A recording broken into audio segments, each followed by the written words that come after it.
Hello and welcome to round 2 of this Nations Cup. I'm Chris Kavaney, your host for this series, and you join me here at the Dijon-Bourgogne circuit in France, a circuit that's been used multiple times in the Grand Prix World Series and now to be used here as well. But because this is a circuit that no one is particularly familiar with, we will give you a one-lap demonstration on board, talked through by the co-producer of the Rich Racing Managers League, Topher Smith. And here we are for a lap of the Dijon-Bourgogne circuit in France, already used for the Grand Prix World Series, but today making its debut in the Nations Cup. Riding on board with Sébastien Bourdais for his home event, heading down the Mouton straight to begin the lap. First corner is Virage de Arnoux, a second gear right-hander, which will then head on to the Goldschmidt straight. It's important to get yourself set up for the first pinch point of the circuit. Fleuve 1 heading straight into Chicane du Mac. Very difficult to go side by side into this section of the circuit. It can cause a lot of chaos, as we saw within the Grand Prix World Series earlier this year. Now get yourself through Courbe d'Entrée Rapide onto the runway section of the circuit known as Le Piste, and on your way down to Virage de Petit Houge, which has been reprofiled for this event. A smoother entry and theoretically more chances to overtake as well. Exit through Woodwis and find the best speed you can through the Ferris flick, as we now head down the slalom section of Cav, Smith and Sanson, a left, left, before firing yourself through the corner of Cairns to get yourself the best possible position for the downhill braking of the Goddard hairpin. A first gear braking opportunity here.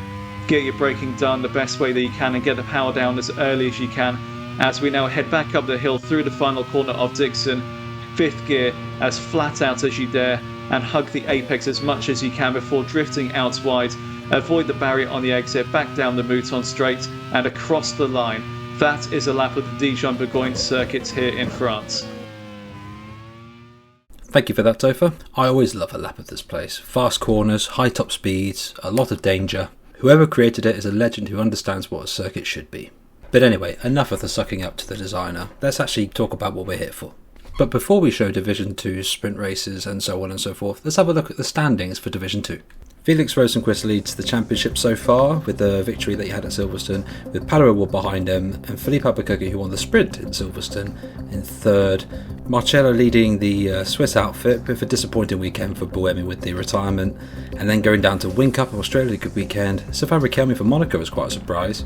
Was helped by starting on pole for the sprint. Then we have Ericsson, Nazar and Wickens rounding out the top 10. Verona in 11th, Buemi in 12th, who'll be desperate to try and rebound from that weekend. Kevin Magnussen with 5 points. And then looking at the bottom half of the standings, we have James Hinchcliffe with 4 points, Arthur Leclerc with 3, Kelvin van der Linde, Sasha Finishers and Sheldon van der Linde running up the last points places.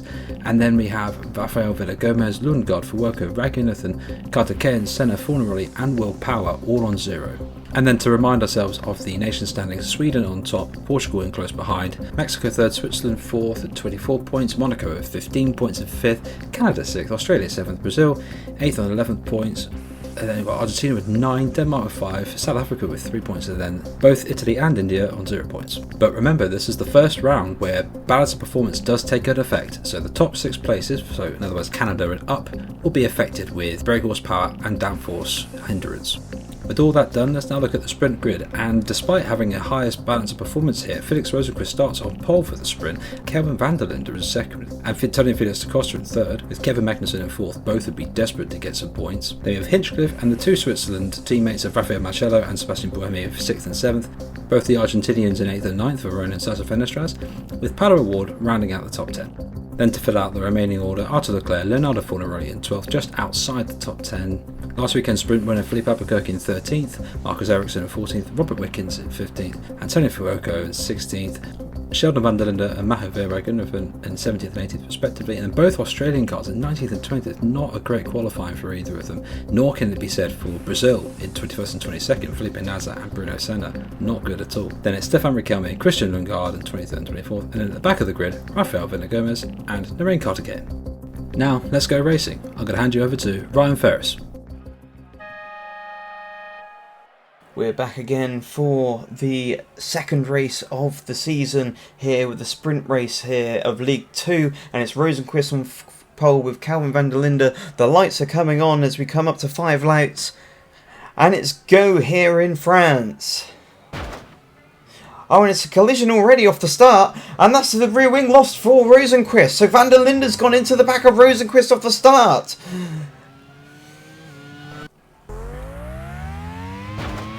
Straight off the line, it seemed like Van der Linde had a much faster getaway than Rosenqvist, but for some reason decided to tuck in straight away into the back of Rosenqvist, and that's going to have to most likely be a time penalty for Van der Linde.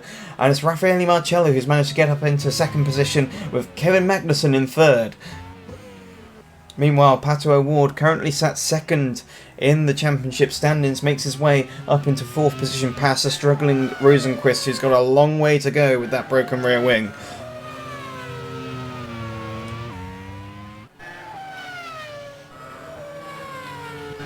Obviously, Rosenqvist off that pole position, not particularly happy with the situation. And that is pretty much Rosenqvist's sprint race over for at the moment. Van der Linde has been given a 30-second time penalty, so as it stands at the moment, technically, Raffaele Marcello leads this race. So what can Van der Linde do as we look back to Arthur Leclerc, who's making his way up into 9th position, ahead of Verone. Leclerc in the Monegasque car as Van der Linde crosses the line, goes fastest, but that place is taken away from Marcello. But obviously we're now going on to our first flying lap. A few movers and shakers going on in the background, and that is Verone going back through on Leclerc for 9th position.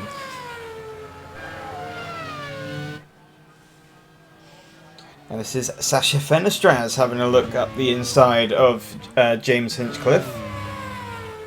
Meanwhile, this is the battle at the front, as Rosenqvist has managed to make his way back to the pit lane. So this is Marcus Ericsson now having a look on the back of Leclerc. So Leclerc's going backwards at the moment. And this is the battle for the final points paying position. The top 10 places score points in this sprint race.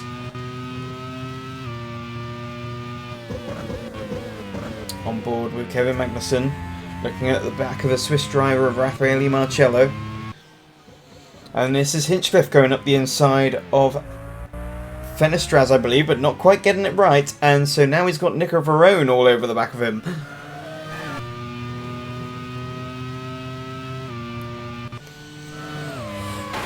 Oh, and that's Boemi off into the final corner. A big impact for Boemi there. So here he comes rounding the final corner, and it just understeers off into the wall.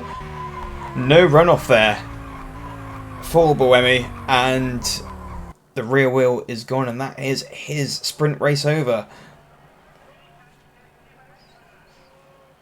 So essentially that's 2 retirements now for Boemi. He had his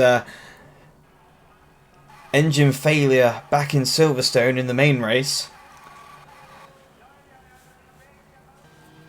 But we're back to the front with Raffaele Marcello. And that's Robert Wickens down in 16th position. He's battling with, I think that's one of the India cars there, and that's, I believe that's Raghunathan there. Up into 15th place. Obviously, teams being hit with the balanced performance this time round, and this is Wickens going back up the inside of Raghunathan, but has he got that position done? No, he hasn't.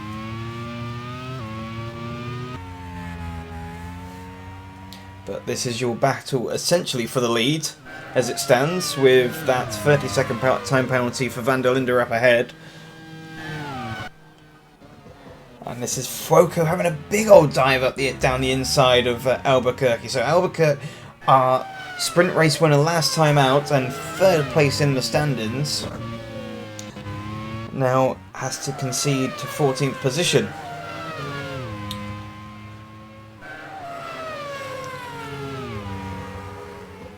This is Narain Karthikeyan following around at the back of the field now, still circulating in not quite last place actually, because obviously we have Rosenqvist further behind. Here we go, back at the front, and Magnussen still trying to find a way past Marcello. He's well tucked up in the slipstream.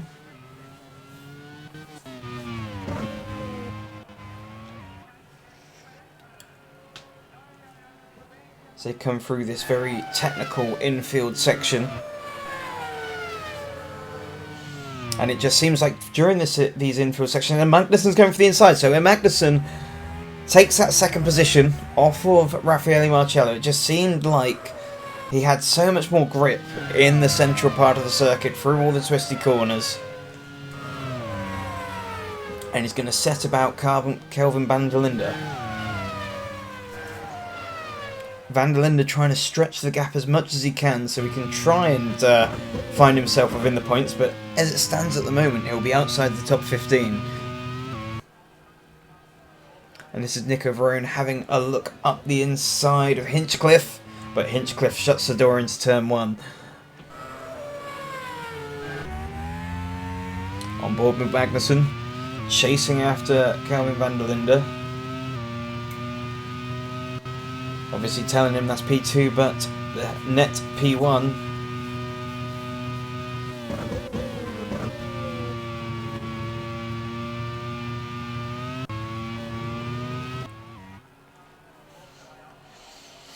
Meanwhile, van der Linde out front, trying to set as much of an advantage as possible. He's being chased down by Magnussen, but Marcello hasn't left Magnussen. He's having a look up the inside. No, not quite this time. But he's definitely not let him go yet. In the meantime, Pato O'Ward is actually starting to sneak onto the back of these two.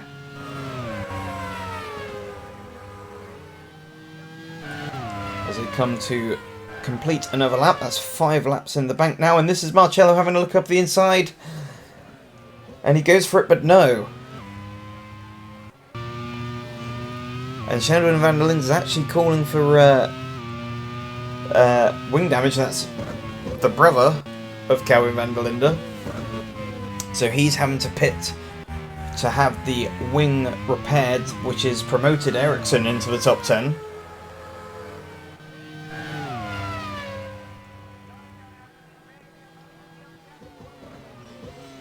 But still trying to stretch the advantage as much as possible at the front is Kelvin van der Linde.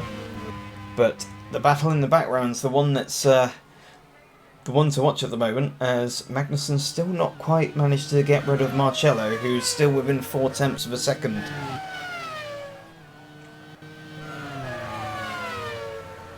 And again, O'Ward slowly catching on to the back of these two.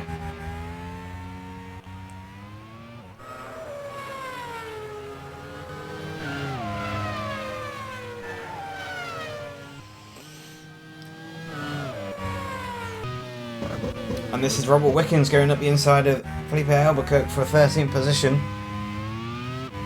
Ahead is the two Italians of Fuoco and Fornarelli.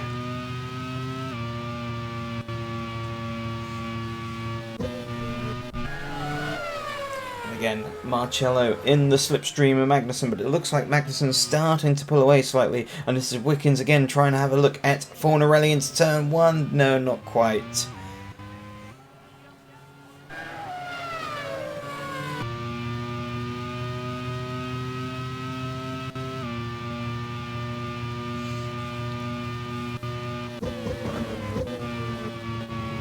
This is Fuoco, who's trying to keep in touch with Magnussen, but slowly falling into the clutches of O'Ward. O'Ward is starting to close on Fuoco now. The gap is 1.5 seconds.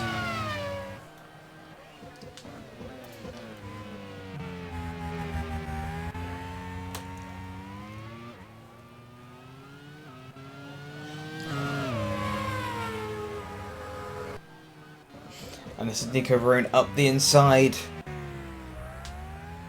of James Hinchcliffe, so that's for 7th position for the Argentinian. And Magnussen has truly gotten away from Marcello now, so as it stands, Magnussen's on for this sprint victory.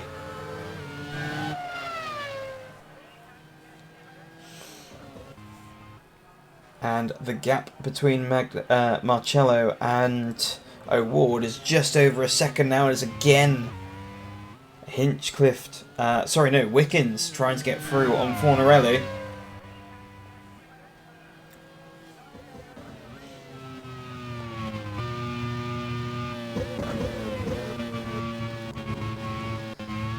Van der Linde and Sheldon Van der Linde, actually, after having to have that front wing change, has got those fresh rubber on the car, has now set that fastest lap of the race, and Felipe Albuquerque is now under pressure from Lundgaard, and Lundgaard goes through into 14th position. More battling going on down the back end of the field, as he has one of the Brazilians on the back of him now.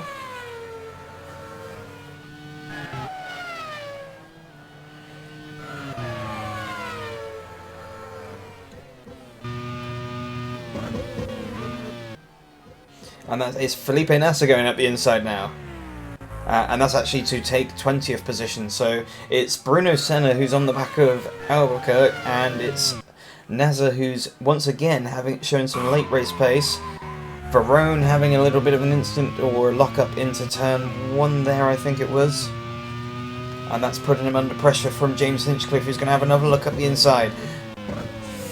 But Verone shuts the door once again. And this is actually allowing Leclerc in the background to catch up onto the pair of them.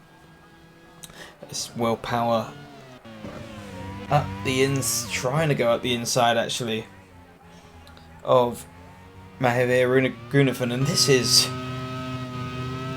well, we wouldn't have expected to see Power at the back of the field, but he's been struggling in both the first and second races. Power has another look up the inside of Ragunathan, and it looks like he's made that position, so he's up into 20th position now, is Willpower.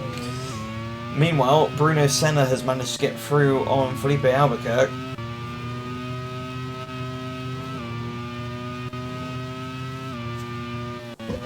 And Award's actually dropped backwards, so Award, who was chasing down Raffaele Marcello, has had an issue somewhere. He's got a throttle issue.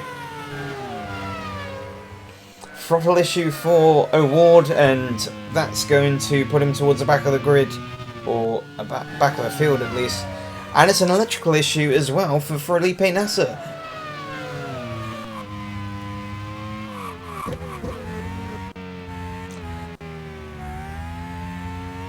So that will allow Marcello to breathe a sigh of relief, but that promotes Da Costa into a net third position, 4th on the road.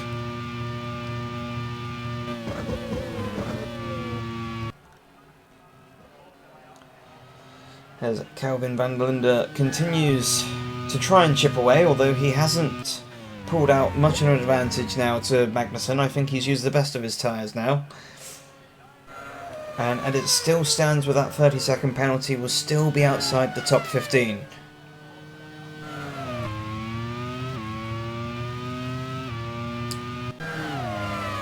And this is O'Ward bringing his way back through the field, passing his compatriot up the inside of Villagomez.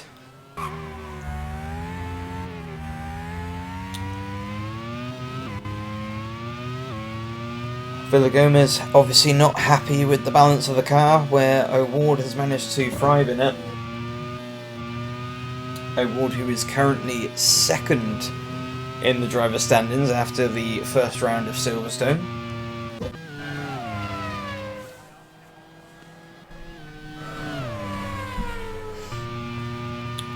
Van der Linde still out the front, as we're on board with Sheldon Van der Linde actually now, who's managed to pick his way up into 20th position. Still, the only retirement of this race so far is Sebastian Buemi after that crash into the final corner. And Villagomez has actually had to pit as well, so he's had some sort of issue, as this is Senna up the inside of Fornarelli, so he's starting to pull his way through the field as we have 5 laps remaining as they come around this time. Felix Rosenquist, who's recovering through the field, and he's claiming he's got something wrong with the car, so another issue for Rosenquist, that seems.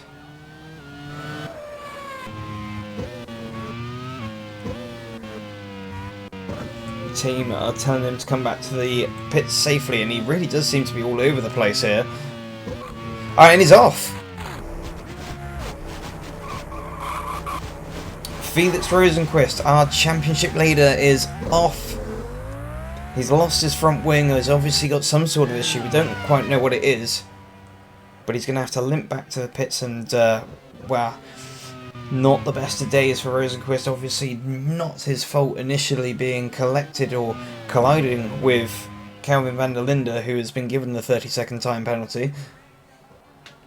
And Felipe Nasser, who's come out of the pits and set a flying lap. Oh, and that's Sheldon van der Linde now breaking down by the looks of things.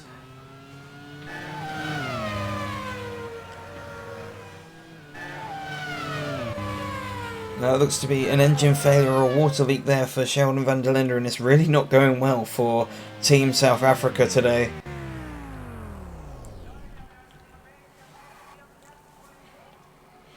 As it currently stands, they won't be scoring any points in this opening sprint race of the weekend. Still, Raffaele Marcello, who sits in that next second position, still trying to chase after Magnussen in these closing stages. Magnussen, who briefly started getting away from Marcello and had extended his lead to over a second, he's now starting to pull back and is close to a second, as that is Stefan Rakalmi in the Monegasque car on the back of one of the Team Portugal cars, so I think that was Albuquerque.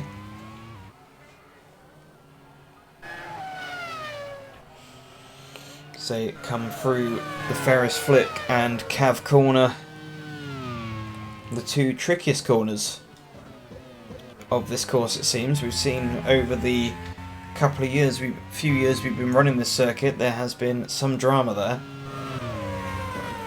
Villagomez obviously found something in the balance of the car after complaining. He's come in, had his issue of some sort, had it repaired, and he set the fastest lap of the race. Here is Christian Lundgaard, who's chasing down Robert Wickens for that final championship point.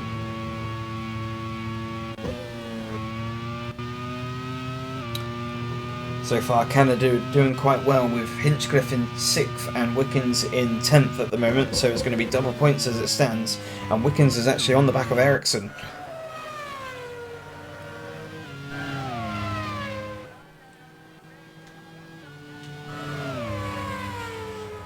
And it seems like Magnussen's been given the hurry up because he has well and truly gotten away from Marcello. I think Marcello must have made a mistake because it's nearly 3 seconds, or over 3 seconds actually, between the pair of them, where it was just under a second earlier.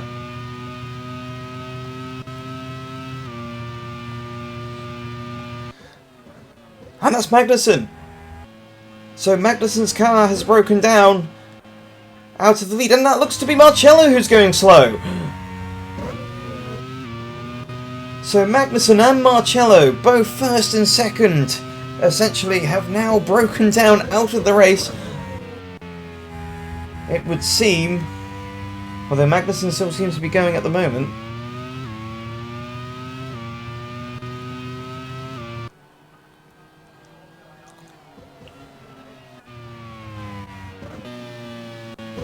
And it's Verone breaking down as well. They're dropping like flies.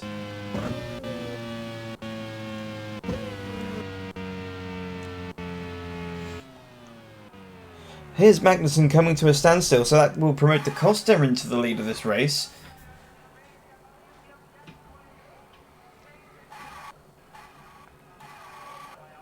And that will also promote Sasha Fernestraz into second position, with James Hinchcliffe in third.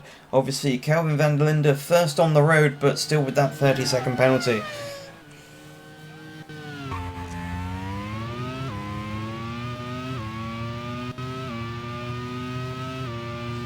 Now, as it stands, if van der Linde can up his pace a little bit more, he's potentially on course for scoring a point, but he's only got 2 laps to do that.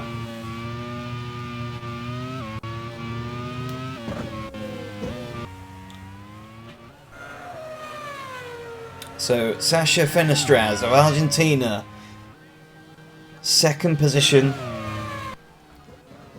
And this is Felipe Albuquerque going up the inside of Stefan Rakoumi up into 13th position.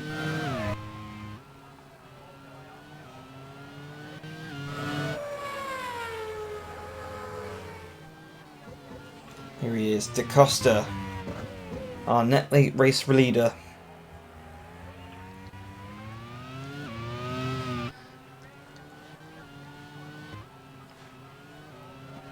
With Calvin van der Linde up front as he has started the last lap, so this is the last lap. He needs to put in one of his best laps he possibly can because he needs to make up just over 4 tenths to Bruno Senna in order to score 1 championship point.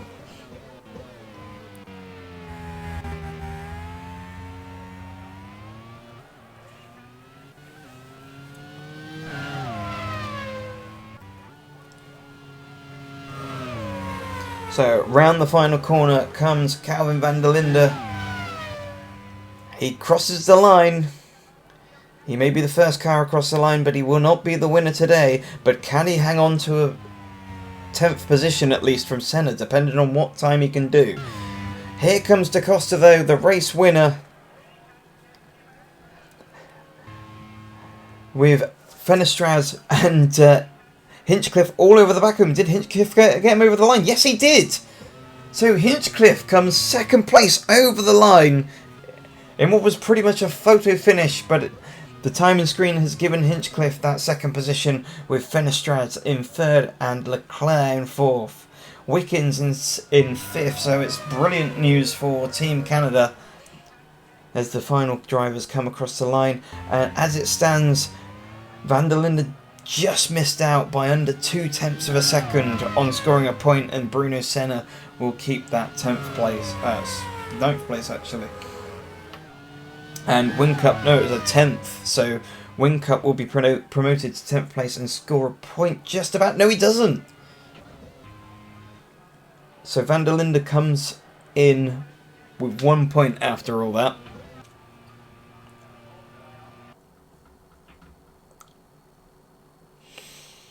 And here are the results. So this is the finalised results actually, with Antonio Felix da Costa winning, with Hinchcliffe in second, Fenestraz third, Leclerc comes fourth, and Robert Wickens in fifth.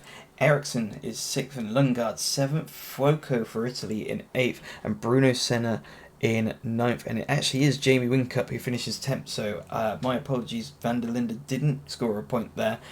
Further on down into 14th, Will Power is there with Rakoumi. Award after some technical issues still finishes ahead of Mahavir Raghunathan and Narain Karthikeyan. Felipe Nasser again with issues with Villagomez having issues as well. Felix Rosenqvist 21st after having that first lap shunt, and then the retirements, although classified, Magnussen and Verone. Marcello retired with a brake failure, and Sheldon van der Linde a water leak, with Buemi obviously crashing out. And with all that mayhem and madness, over to you, Chris. Bit of a whoopsie there from Calvin van der Linde. He should know better, really. Just going straight into the path of Rosenqvist and just ruining his race before it even begun.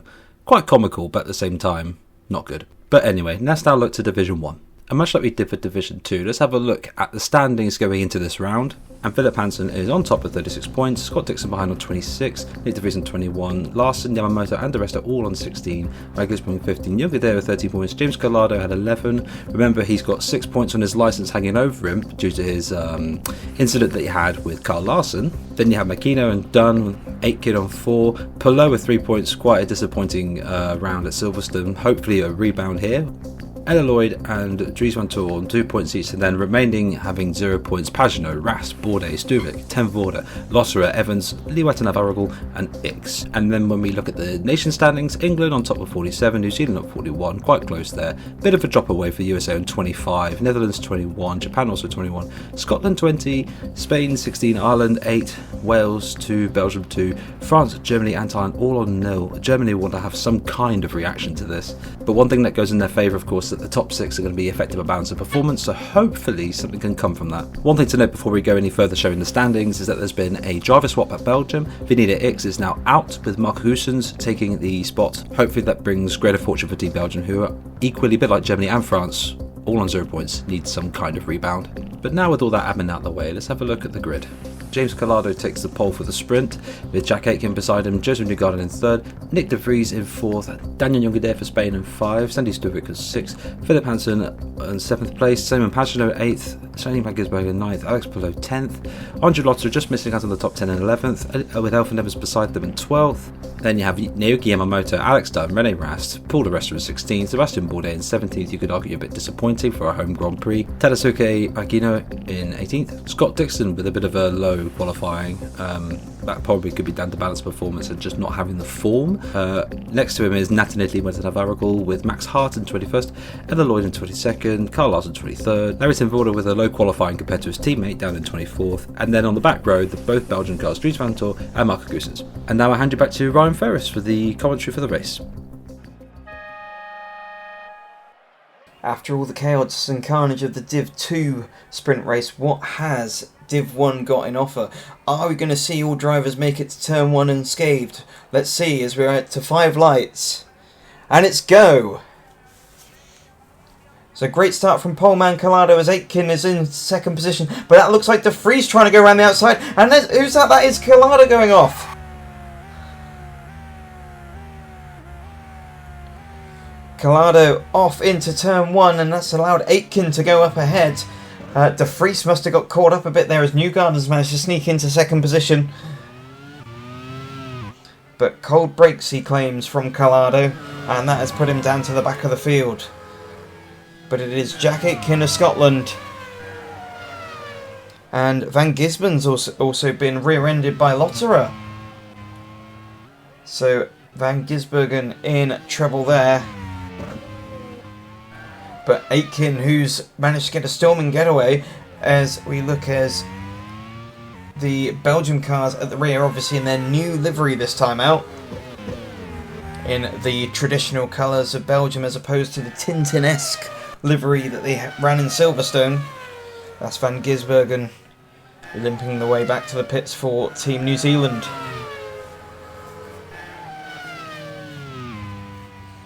And Lotterer, quite rightly in this situation, a 30-second penalty. So what has been a pretty poor start to the season isn't going much better for Team Germany, as in the background that's Jongedaer going up through into 3rd position on De Vries, whilst Newgarden's trying to find a way through on Aitken. And he's having a look again into the 2nd corner, and he goes side by side into the chicane. But Aitken holds on to that 1st position, and that has allowed Jongedaer to get onto the back of Newgarden. So we have a real 3-way battle for the lead right now.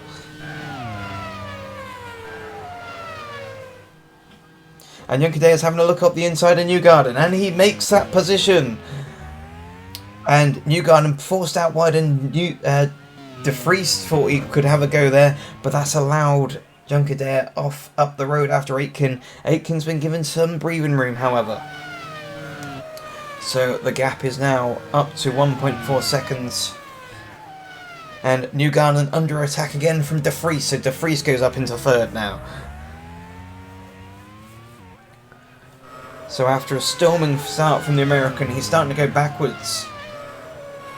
He has Stuvik behind, and Palou just behind that as well.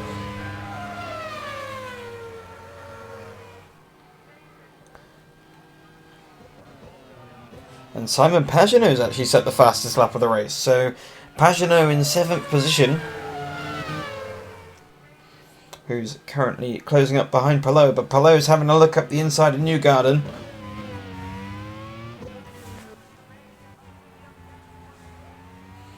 But not quite this time round, as Aitken still holds on to that 1.4 second advantage over Jongedaer.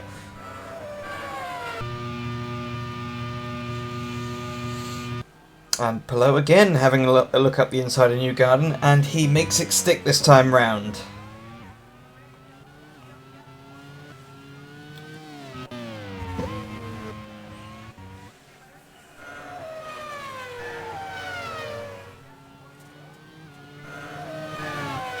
So Newgarden struggling in these opening laps after having a pretty amazing start, and that's Pagenaud at the inside of him now. So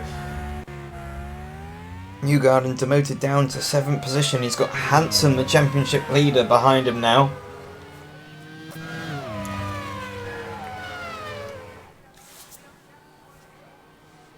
And Aitken extending his advantage now, but Nick de Vries now on a flyer, who's now up behind Junkadea. As we see, moves into turn 1. And that is Lotterer on Hansen. Obviously Lotterer with the 30-second penalty, so Hansen doesn't need to worry too much about it, but he's now got a car to worry about and some dirty air that he didn't really want ahead of him. As this is de Vries lining up Junkadea. Has second thoughts about it and decides to tuck in. He's going to have another go. As they come up to the Ferris flick and then through into Cav corner. And they come into this downhill section now. This is the favourite passing opportunity coming up here. And indeed, de Vries goes up the inside in that second position for de Vries.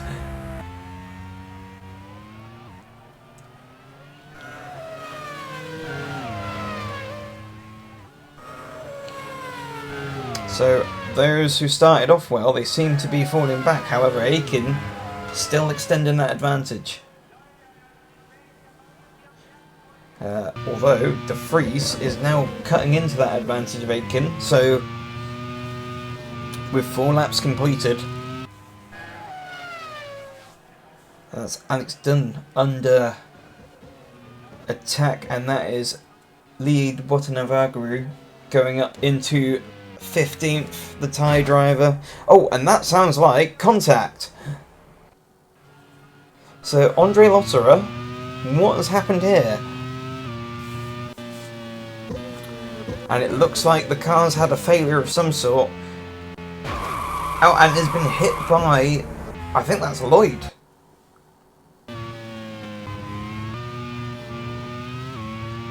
Actually, no, it's Elvin Evans. So Elvin Evans, the Welsh driver, approaches Lotterer, goes up the inside, but takes the race in line and smashes into the side of them. So he takes the pair of them out. Now, whether or not the stewards are going to look into Evans,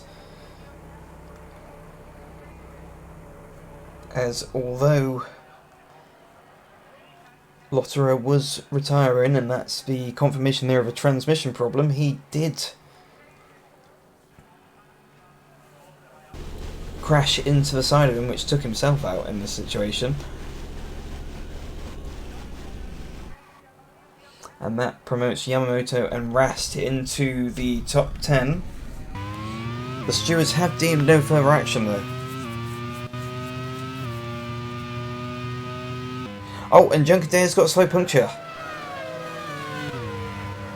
So Junkadea's had to pit from the top 5.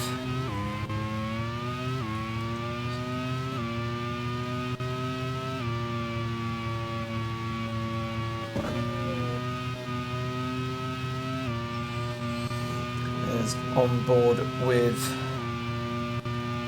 one of the Belgian drivers who's being challenged at the moment, but it is Jack Aitken who still leads for the time being, but de Vries rapidly closing in. It's nearly down to a second, that gap. As we look back to Paul de Resta, who's trying his best to knock onto the door of the points here in 11th position. He's got Lloyd ahead of him.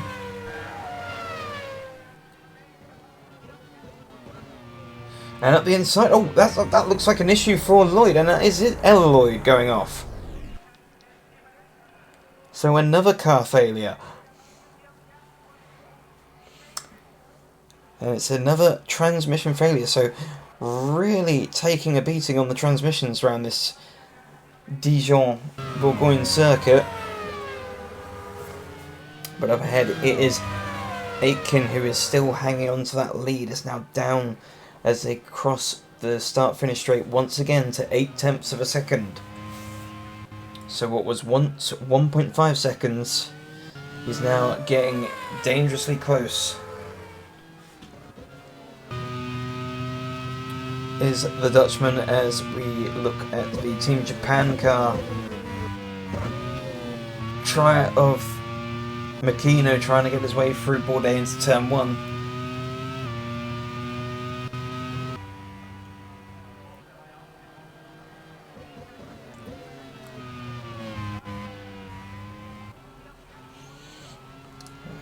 Obviously, this is the sections where Aitken is losing out quite a lot, is on those back straights where De Vries gets a lovely slipstream on the Scottish driver. But the pair of them have really pulled away now from third place Stuvik.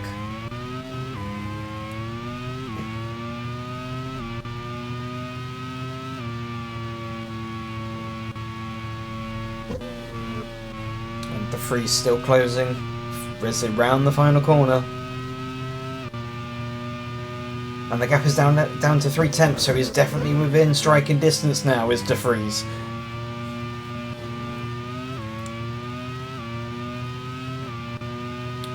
As they round turn 1, they're going to have a look into turn 2, not quite. Dixon now struggling with a puncture.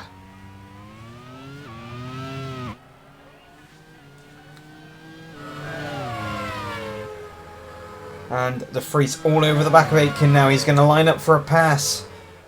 As he goes up the inside and through goes De Vries on Aitken into first position.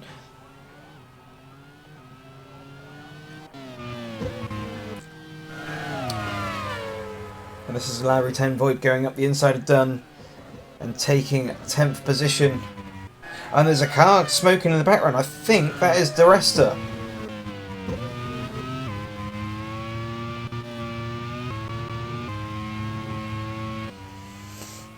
And it was, I believe, it was on fire.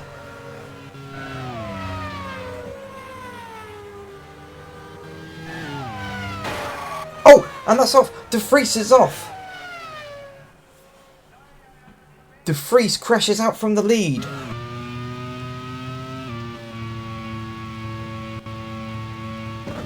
Rounding this final corner, and it is a carbon copy of what happened to Bohemian in the first race.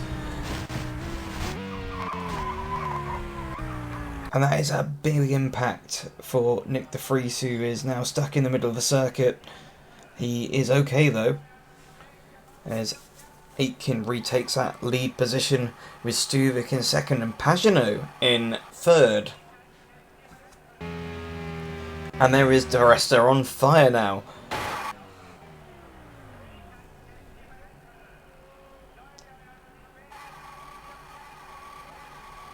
And that actually promotes Lee Watanabe into 10th position and the final points paying position for the Thai driver.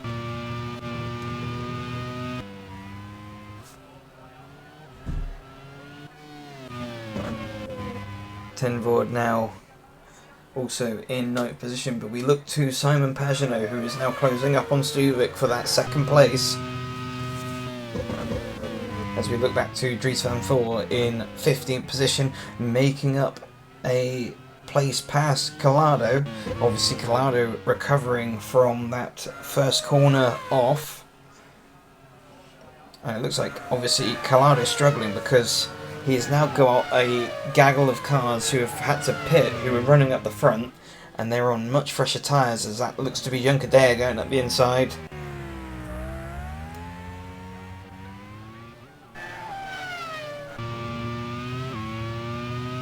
But here is Stuvik, who is, I wouldn't say comfortably, as Dixon comes past Van Gisbergen, these two having a little battle for last position on track. Actually, no, apologies, you've got Goose on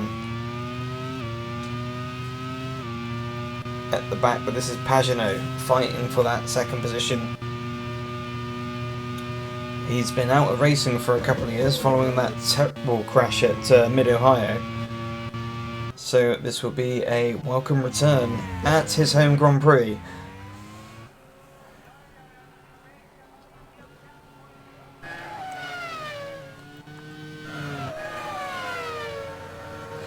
And he's all over the back of Stuvik now. He's going to have a look down into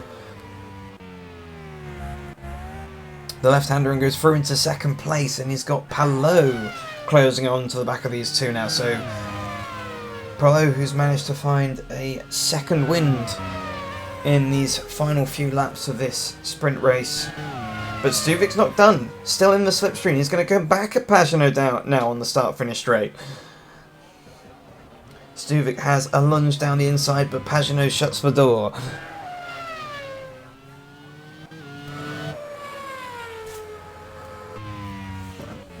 But it's Aitken up front who's managed to open the gap up to 3.2 seconds.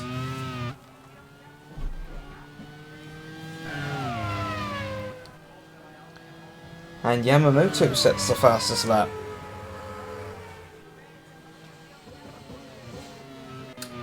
Yamamoto, who I think has also had issues during this race, and his Renault Ras coming up into 6th position, taken away 6th from Hansen, who's the current championship leader.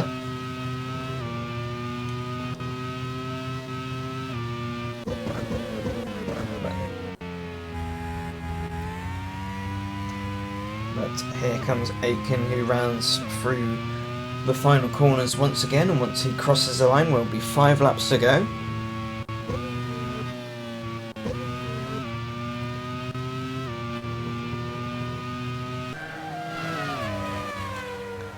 And looking further back, this is the 2nd, 3rd and 4th place battle. Stuvik trying to hang on the back of 2nd place Pagenaud, but has got Palou all over the back of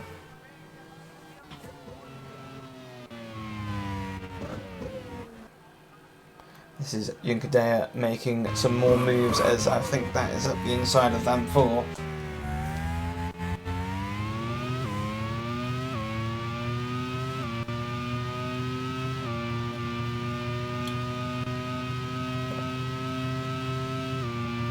On board with Hansen, 7th place, looking at the back end of Rest. Pagenaud's actually been eaten into Aitken's advantage, but whether or not he's got the pace to close with 4 laps remaining.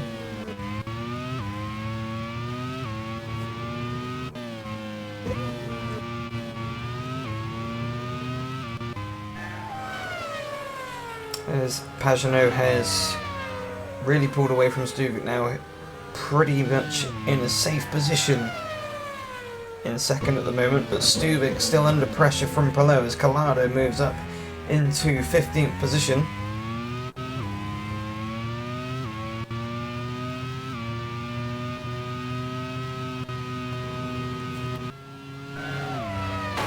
That's Bourdais having a nudge into the barriers, but not quite hard enough to do any lasting damage, it seems. Bourdais calling for a code brown right there, and I'd have to agree in that situation. But he's got Junkadea all over the back of him. And Stuvik, in the meantime, has lost out to Palou. So Palou has promoted himself up into 3rd position. This is Yamamoto charging back through the field. He's up the inside of James Collado.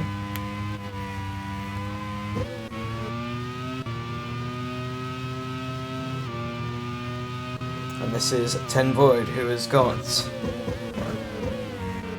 the number 17 Thai car all over the back of him.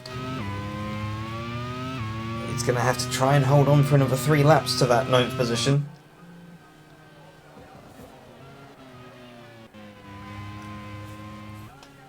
Pagenaud has brought the gap down again to Aitken to 2.1 seconds, but it sounds like a bit of a tall order as it stands for that battle for the lead. Palou 2.5 seconds behind Pagenaud, as that is another change for position.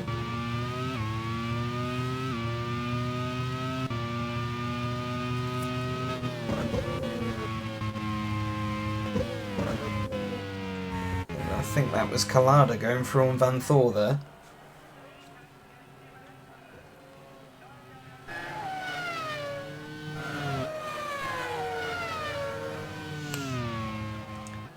But Pagenaud still trying to chip away at Aitken. We'll see what the gap is at as they round the last couple of corners. It definitely looks to be coming down.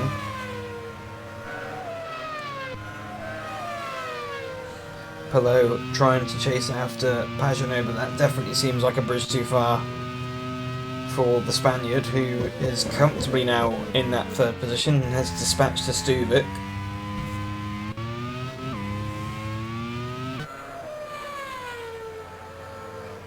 The gap, Aitken still holding on to a comfortable 2.1 second advantage. Just trying to control the race over the last 2 laps. Oh, and there's a car smoking in the background. It's one of the New Zealand cars. It's Scott Dixon.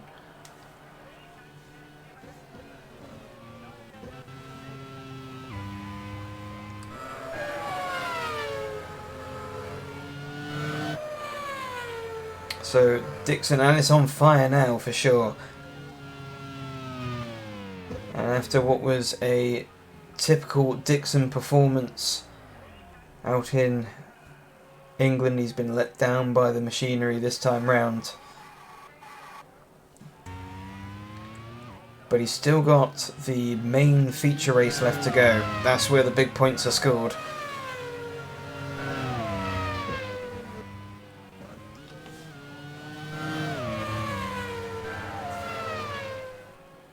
As we come round now, we've completed 15 laps. It's the last lap time.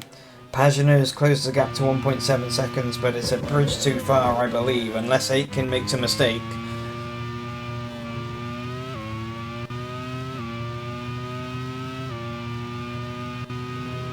Pelot again comfortably in that third position.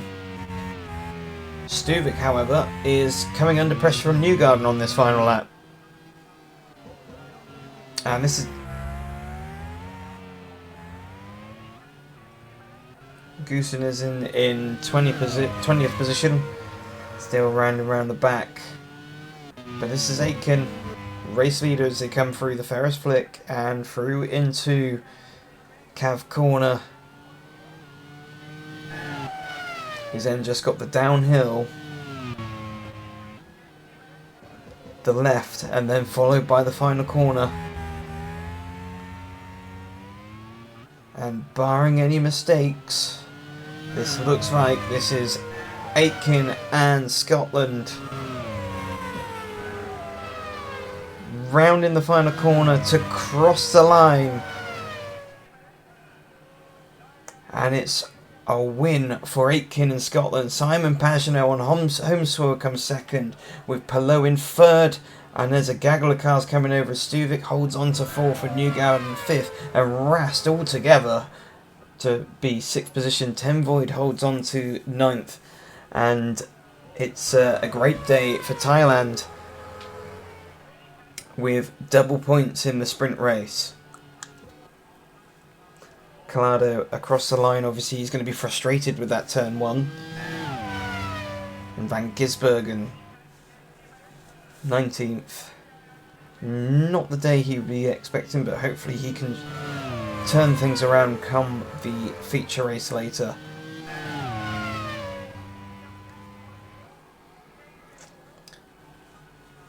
Then the final across the line. Here we are.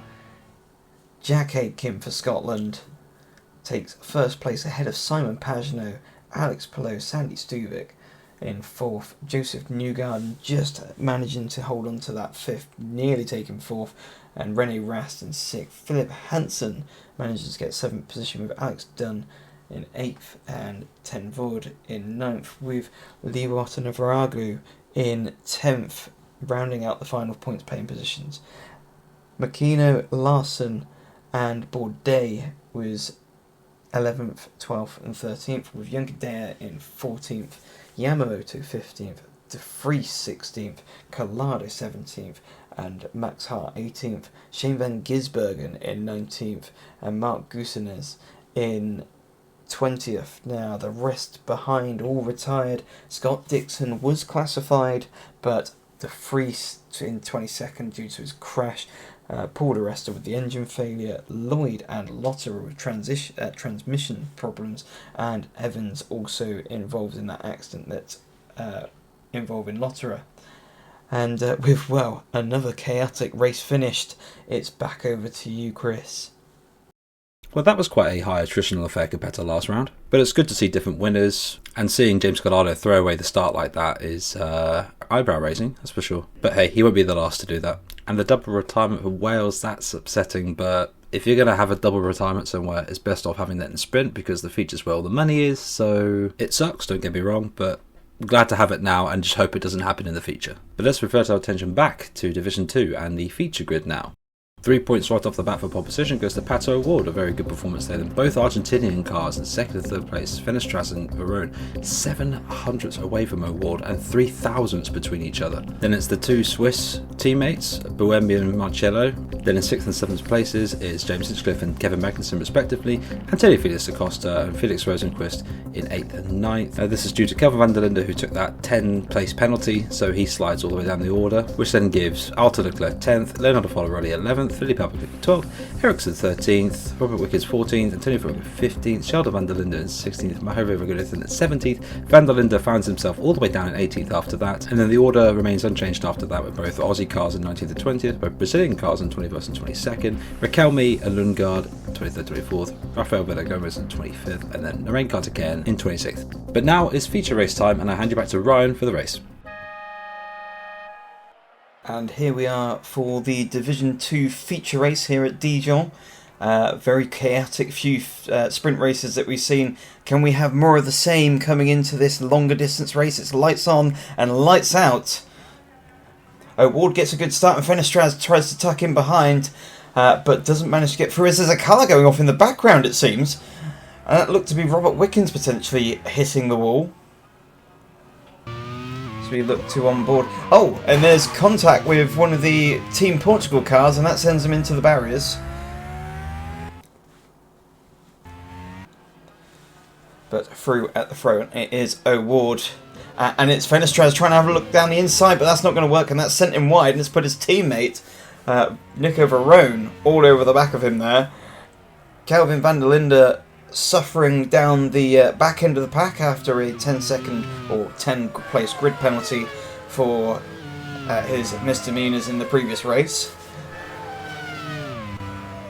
No further action for that, well, not even turn 1 incident, as van der Linde is under pressure there from Robert Wickens. But up front, it is Pato O'Ward, who leads by over a second to Fenestras and Varone. And in the background, that is Buemi going up the inside of Varone there, so that's 3rd place for the Swiss driver.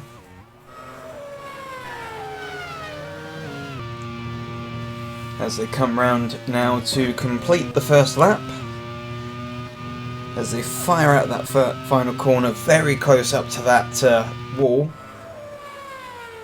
Magnussen trying to make moves as he's lining up Marcello into turn 1. And that is P6 now for the Dane. And Varone looks to be coming back at Buemi now. Not able to get through there, and that's put him under pressure from Rosenquist. Da Costa has pitted, so obviously he has put up some damage somewhere. And coming down the back straight now, and that looks to be Rosenquist popping out of the slipstream and going through into 4th position. Meanwhile, that is Hinchcliffe going through on Fornarelli.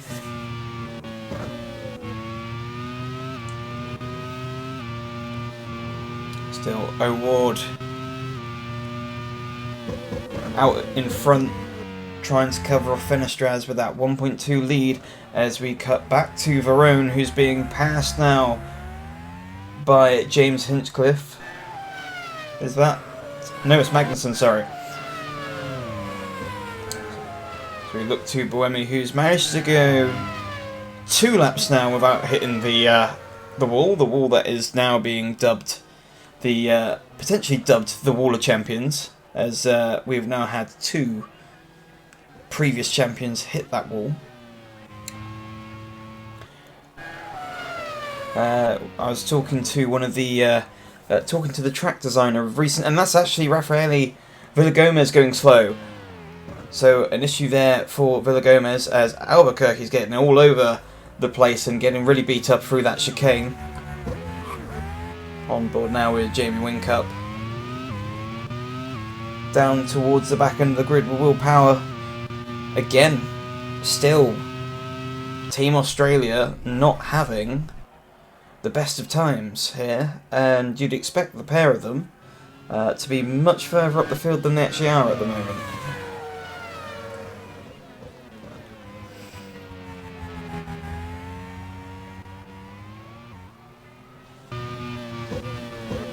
And that's Wickens going up the inside of Sheldon van der Linde now. So both van der Linde brothers been passed by Wickens.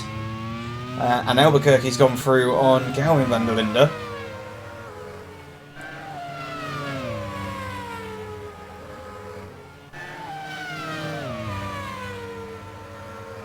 And it looks to be a move shaping up there. And that's Hinchcliffe going through on Marcello into turn 1. Just off camera there.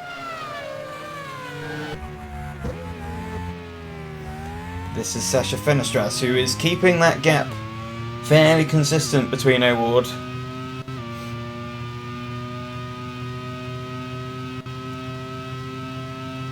But he's pushing as hard as he can. But in the meantime, Fenestras has got Buemi all over the back of him. And from one Swiss driver to the next Swiss driver, Marcello not having such joys as he seems to be going backwards in this race.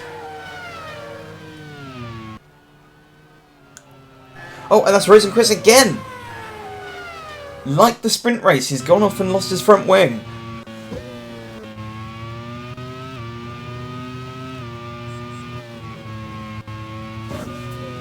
So that is going to be a trudge back to pit lane. Luckily for him, he's in the final sector of the circuit.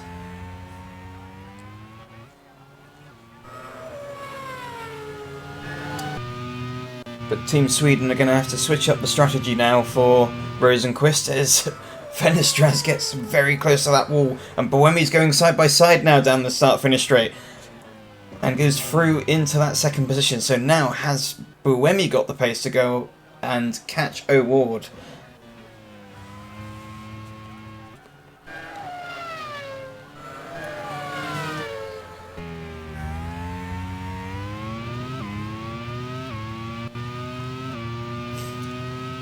Obviously, Buemi still fired up from 2 DNFs. One was an engine failure back in Silverstone in the Filcher race, and obviously the second one all his own fault by crashing out of the sprint race earlier. This is Arthur Leclerc in the final points paying position of 15th. He's trying to chase down Foyko. And it looks to be Magnussen is now bridging the gap to Fenestras as Marcello is still trying to hold on to that 9th position ahead of Sheldon van der Linde.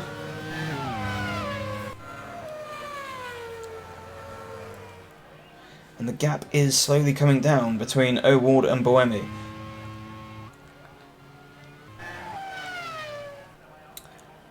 Oh, it is Felipe Albuquerque's time to try and make his way through on Sheldon van der Linde, but van der Linde says no and shuts the door into turn 1.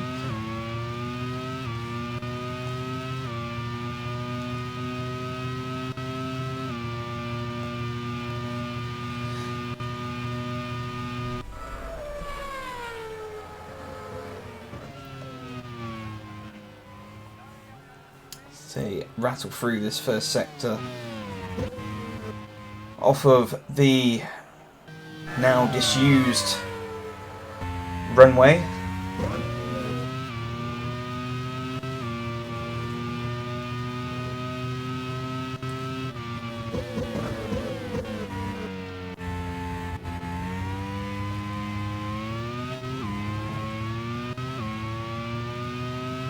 We are on board with Fenestraz. Not able to keep pace with Buemi. And Buemi, as they cross the line once again, has taken another 10th out of O'Ward.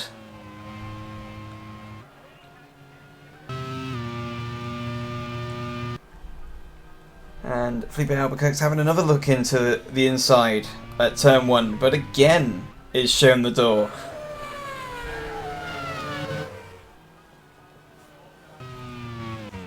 It's going to have to try and think of a different way through at this race, at this rate, as we look to Wickens, who's having a little bit of a lock-up into the chicane.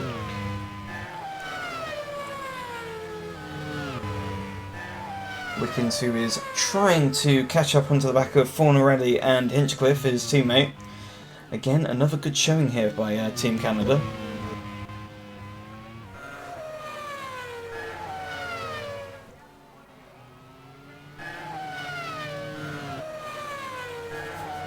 But Hinchcliffe has got Fornarelli all over the back of him now. He's going to try and have a look up the inside, but no, not quite close enough.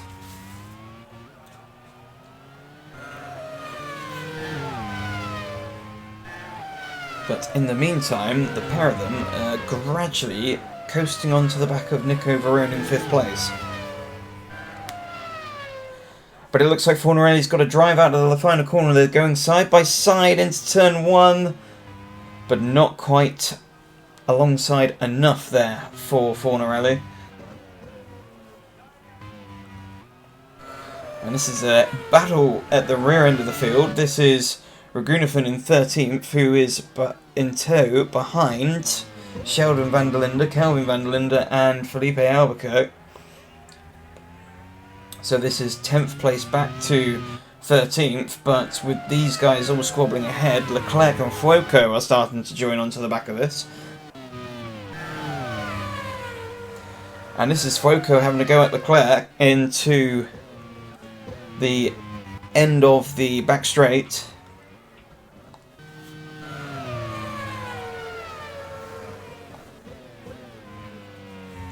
Fenestraz still holding on to that 3rd position, but he's got Magnussen within a second of him now. Oh, and that's a car on fire, and that looks to be one of the Brazilian cars, and that is Felipe Nasr. So Felipe Nasr, that is his feature race over and done with.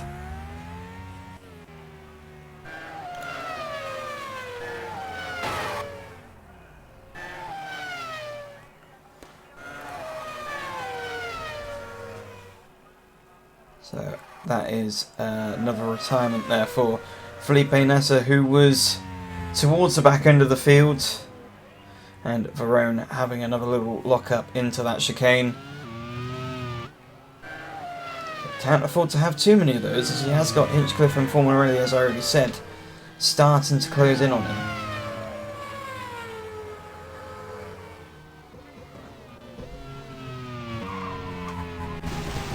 Oh, and that's an off there for Sebastian Buemi, and that's the front wing gone. Another mistake there from Buemi, a costly error, and he is going to have to limp that car back to pit lane.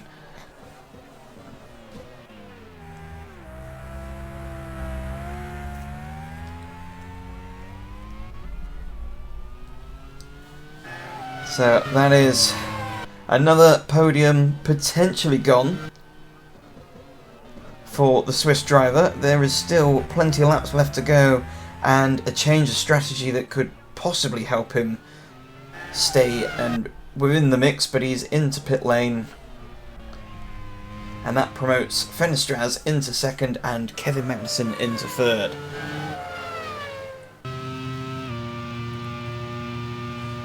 Meanwhile, we look back to Leclerc, who is up in 15th, and that's Bruno Senna off in the final corner.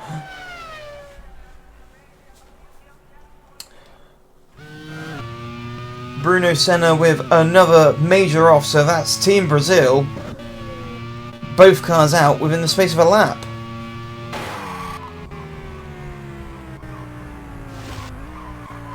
And the same as we've seen for all the other drivers, just carrying a little bit too much speed through that final corner, and the front end was protesting too much, and that looked like one of the Team Portugal cars. I think of, was that Albuquerque or was that Da Costa? I think that was Da Costa almost going into the barriers himself there. Pato O'Ward being told to box. Not under so much pressure now, as he's nearly 4 seconds ahead of Fenestraz.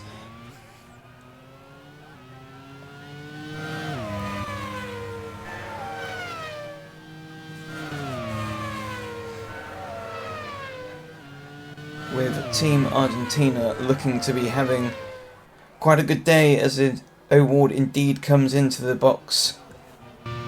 With Fenestraz now leading, that promotes Hinchcliffe into second, as Magnussen and Verone have also pitted.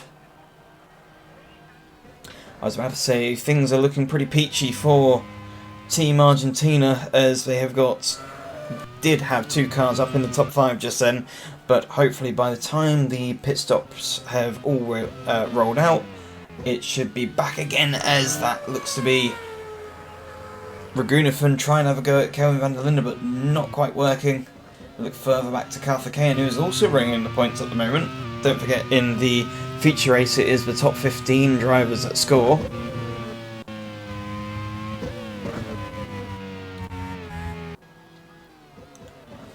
This is Sasha Fenestraz, who is out in the lead, but for how much longer, as we are expecting him to come in to the pits sometime soon. Obviously going a little bit longer on the strategy.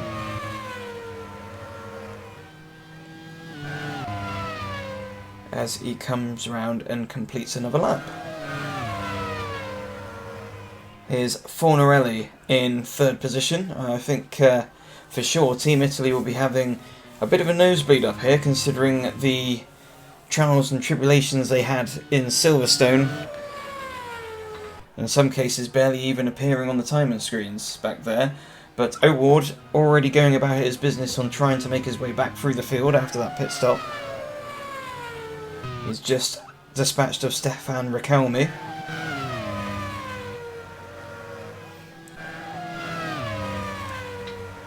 And again, Fornarelli in the slipstream of Hinchcliffe. As we look to Wickens, and there's Marcello up in 4th now, so this is Switzerland's hope for the moment of this Grand Prix.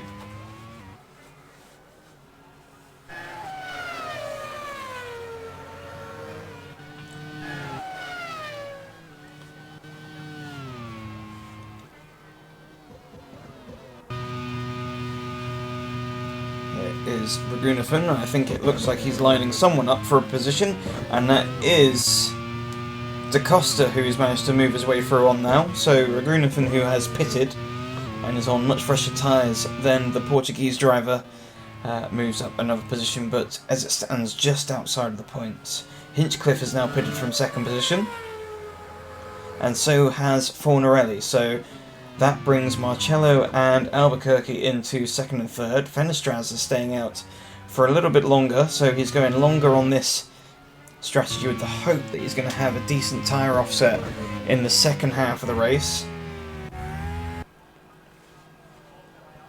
And here's Kevin Magnussen making his way back up through the field and into 12th position.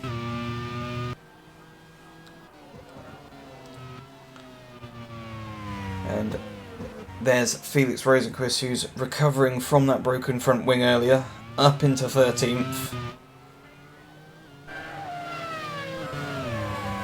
Buemi has slotted into 8th after all this, so not too bad for the Swiss driver after losing his front wing. And here is Leclerc being challenged by, I think that's one of the Australian cars there.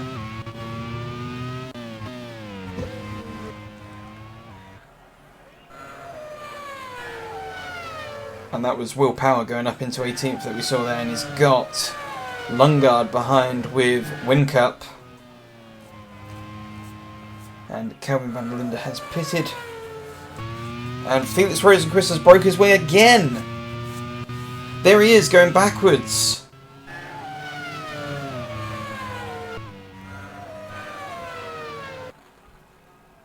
And that's Kavaney off. So Kavaney has gone off. And it looks to be in the downhill section, coming down to the left-hand bend, and the car's just broken on him.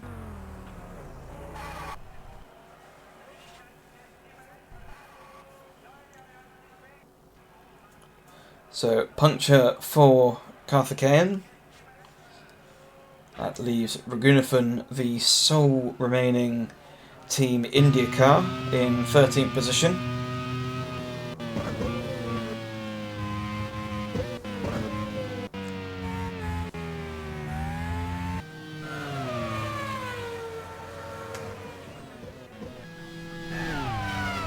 And here is Raghunathan under pressure now from Kelvin van der Linde, who's recently pitted, and he goes through on the Indian driver up into 13th position. Fenestraz has now pitted from the lead. And so has Raffaele Marcello and Felipe Albuquerque. So those top three drivers are now going to go backwards down the order, and O'Ward retakes the lead. Stefan Rakelny's actually into second place now.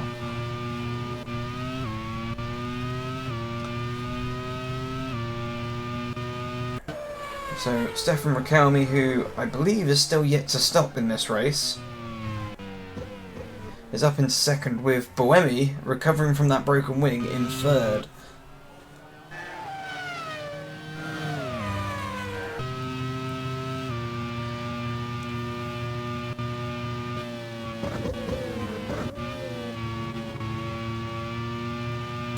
Fenestraz has come out in fourth, with Hinchcliffe in fifth. And Hinchcliffe has managed to build a bit of a gap to Fornarelli. Obviously the pair of them locked in battle earlier, as we go to Fuoco, who's going to move himself up into 15th position, taking that final points playing position away from Raghunathan.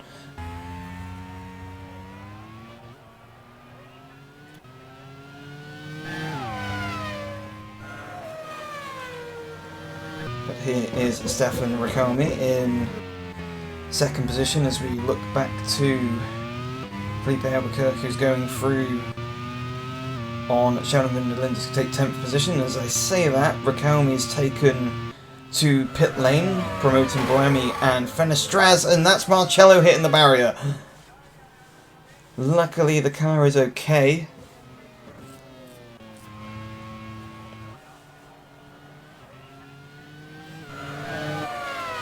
And he still lives to fight on in 8th position, who's still trying to chase down Magnussen in 7th. Here's Ericsson in the background, all over the back. In fact, he has Rakelny, I think that is, all over the back of him. In fact, actually, it's Leclerc. So Leclerc not having the best of races today. Here's Buemi, who looks to be a bit of a moving roadblock actually at the moment. So he's got Fenestraz and Hinchcliffe all over the back of him, and Fenestraz is going to have a look down the inside and takes that second position off of Buemi.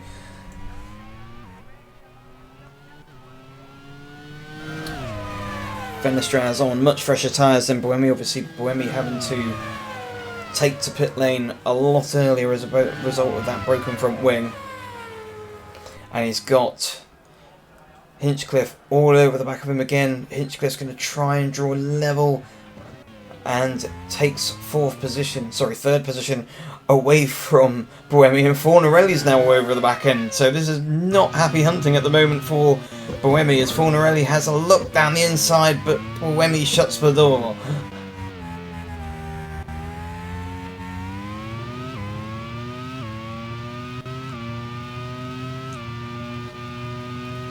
But Fornarelli back in the slipstream onto this back straight.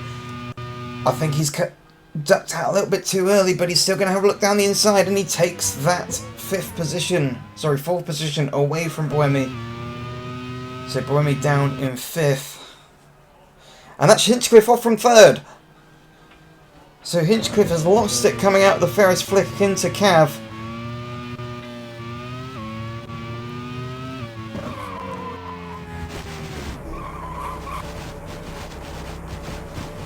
Just completely unsettled the car, and off he's gone, and he's also lost his front wing for good measure. Here's Magnussen.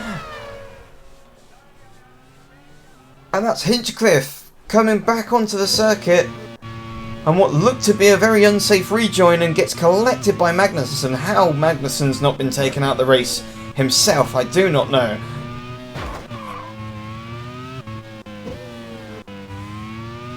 But that is for sure taken...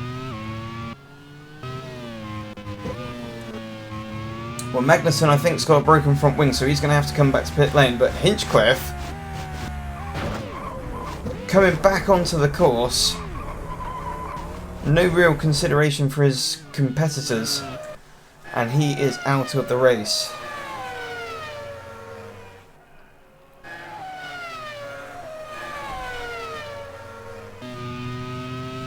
Now, I wonder if Hinchcliffe will feel the wrath of the stewards as a result of that, because that was an unsafe rejoin.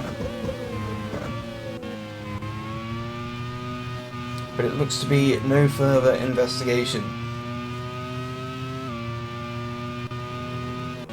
But still, it is Pato O'Ward up front, leading by 5.5 seconds to Sasha Fenestraz, and Fornarelli for Italy is in P3.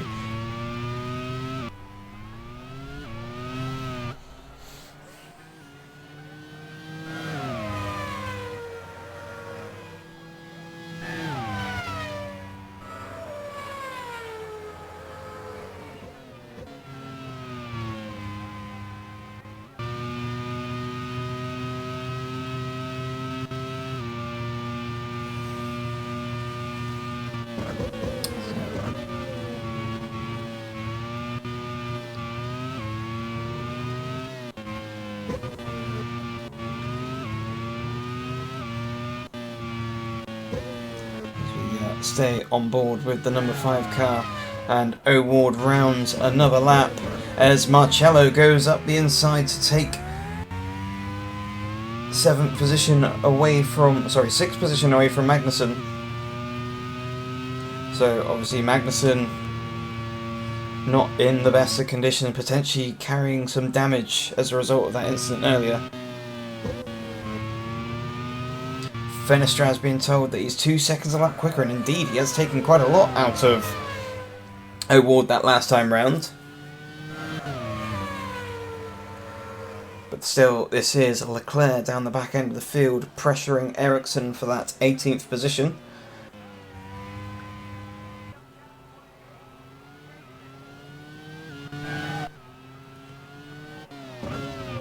But here's O'Ward. O'Ward looks to be responding slightly. It's still 3.2 seconds the gap to Fenestraz.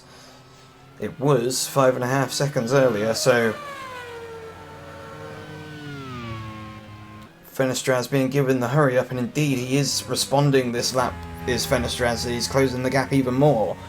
We'll see what it will be once we come over the start-finish straight this time round, as we come round the final corner one more time to complete 19 laps.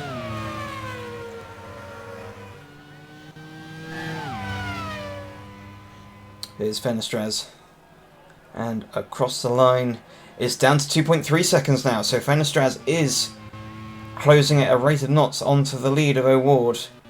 We're still expecting another round of pit stops, as this is Felipe Albuquerque trying to make a move on Magnussen, but not quite having the momentum out of that final corner. But he's going to have another look into this chicane. Here's Leclerc, still stuck behind the Swedish driver.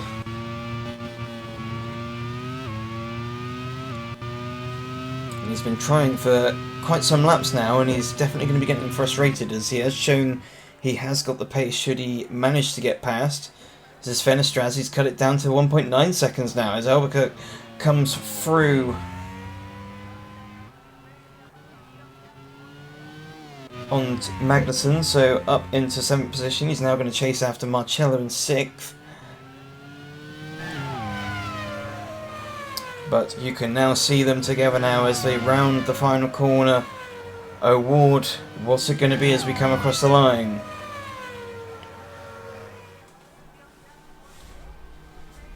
The gap is now just over a second between the two of them.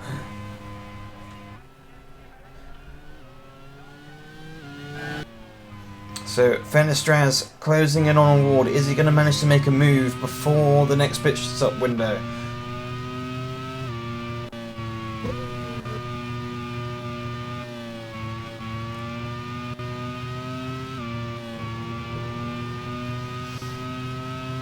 This is again the Team Sweden car with Leclerc closing up onto the back of him. The gap up front down to below a second, and Verone trying to make his way past Ragunathan in 15th to get that last points playing position. Verone, who was actually running in the top 5 at one point, and obviously the way the pit stops have gone have not favoured him.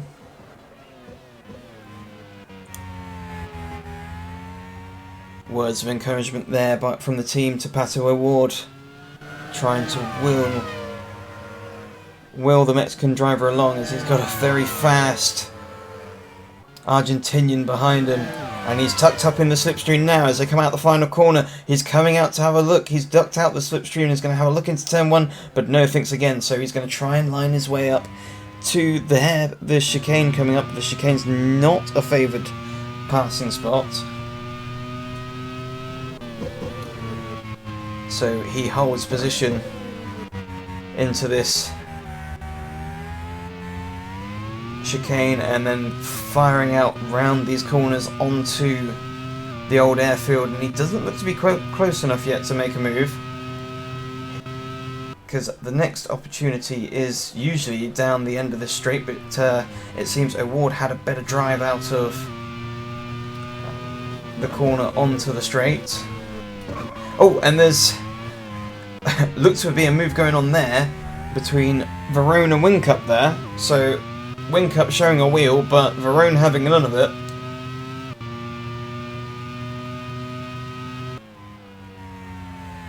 But here is Fenestraz still sniffing the gearbox of O'Ward, but not finding a way through, as that's Riquelme going off. And he has really made a meal of that car there. He's lost the front and the rear wing through that spin.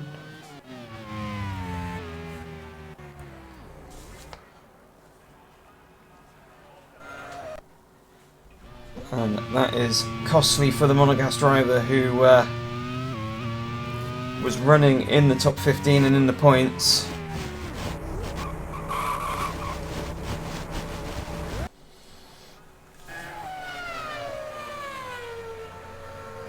So Cav Corner claiming another victim.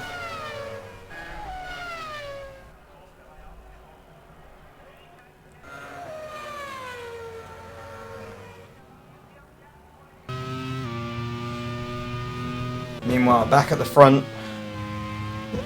still less than 2 tenths of a second between your two lead drivers here, as Sheldon van der Linde is lining up, or being lined up, shall I say, by Fuoco. And has to Costa into the barriers there, but luckily enough, no lasting damage there. Currently sitting with the fastest lap, so extra points going his way.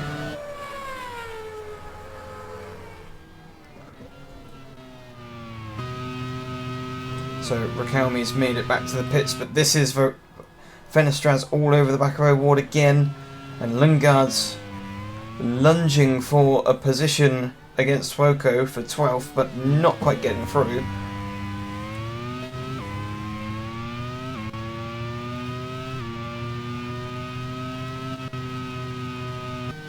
And with everything going on at the front, we completely forgot Fornarelli is still in 3rd position for Team Italy. Has a few seconds over Robert Wickens in 4th.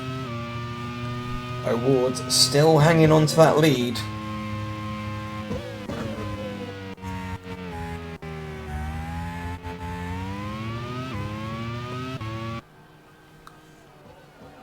As Fuoco comes under attack from Lundgaard.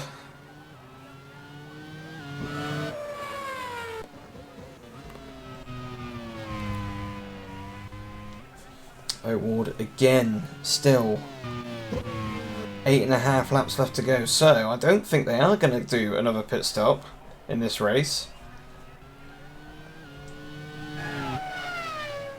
Or if they do, it will just be a splash and dash. But Fornarelli's lining up, but still thinking better of it. It seems there is a real mix of abilities between this pairing here, and Fornarelli's coming onto this start-finish straight much closer than before. He's tucked up in the slipstream, but he ducks out a bit too soon, and that's actually cost him a little bit of time there. But it seems like O'Ward is faster in certain sections and Fenestraz is faster in others,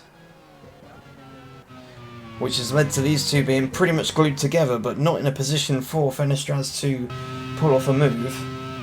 As we look to Fuoco trying to move up past Van der Linde into 11th, but again, it seems like the South African brothers are not the easiest people to pass.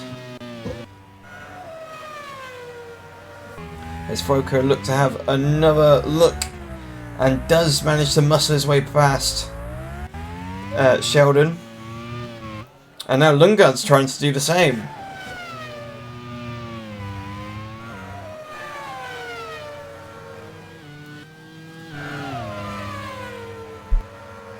No such luck, and that's actually bolts Lundgaard onto that back straight and allowed Brugunifen through.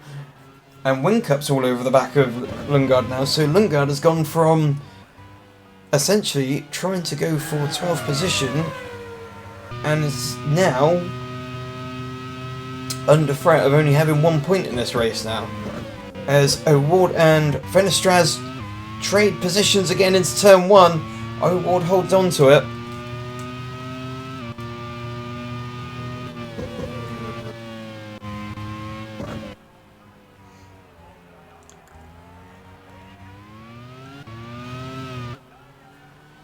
And it just seems Fenestraz on the straights doesn't quite have the top speed of O'Ward. It seems that the Mexican team have gone for a more top speed setup on that car compared to the Argentinian car.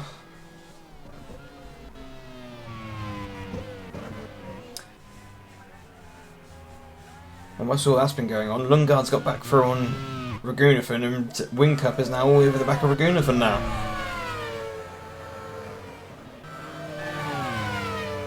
And here comes Wingcup on Brugunifen. And through goes Wingcup into 14th position, and that's Marcello having a bit of an incident and a bit of a Code Brown moment, but hopefully for the Swiss driver, no damage to the car.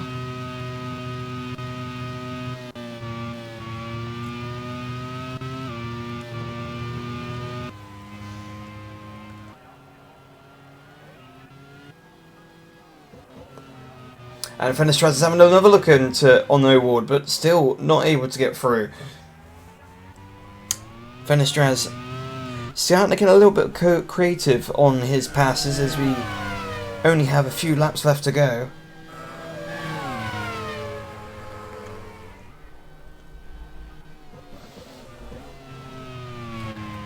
But it just seems he's not close enough to O'Ward in the areas when it matters.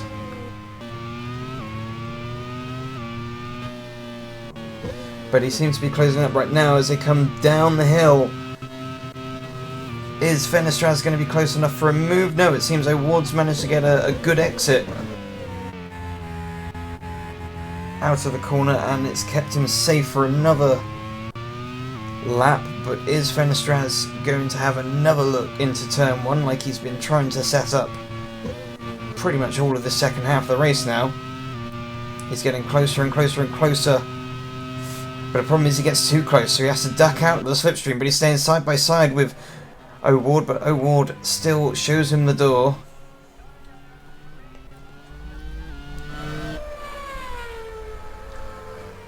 Fornarelli ducks out again and tries to go up the inside. No!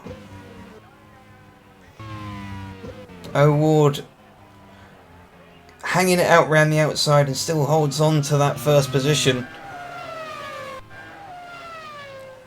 As we look back to Nico Varone trying to get his way up into the points.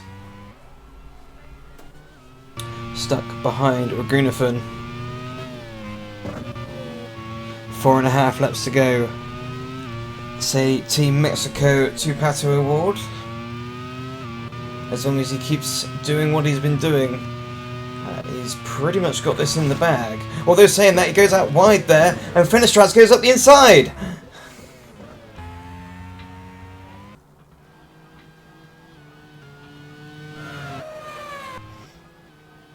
So, wide there for O'Ward, and that was just enough to allow Fenestraz back through. Now, can Fenestraz get away, or has O'Ward with that better top speed? Is he going to be able to stay close enough and get past on one of the straights?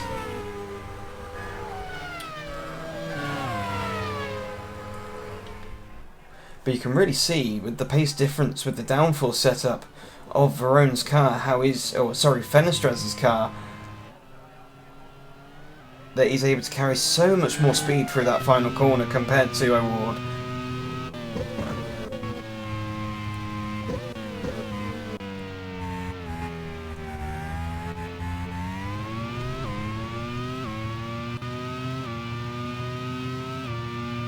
O'Ward is just going to have to hope and pray that the top speed of his car is going to come to his assistance as he's back in the slipstream now of Fenestraz.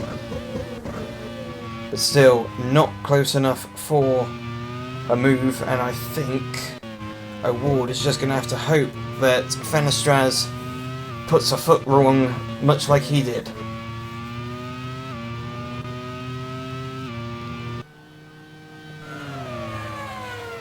But all O'Ward can do now is try and keep the pressure on Fenestraz. And here is Da Costa trying to go through to make up a position down the back end of the field, and this is the battle for the final points paying position, 15th.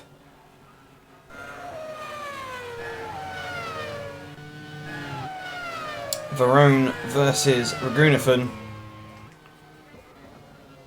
And Verone's having a look up the inside now. And through into 15th place he goes. Meanwhile, Fenestraz up the front has managed to extend his advantage to over a second now.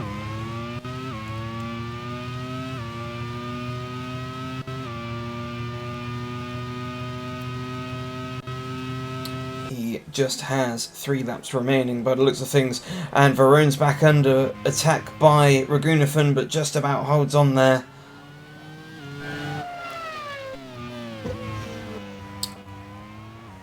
Argentina bookending the points here with 1st and 15th.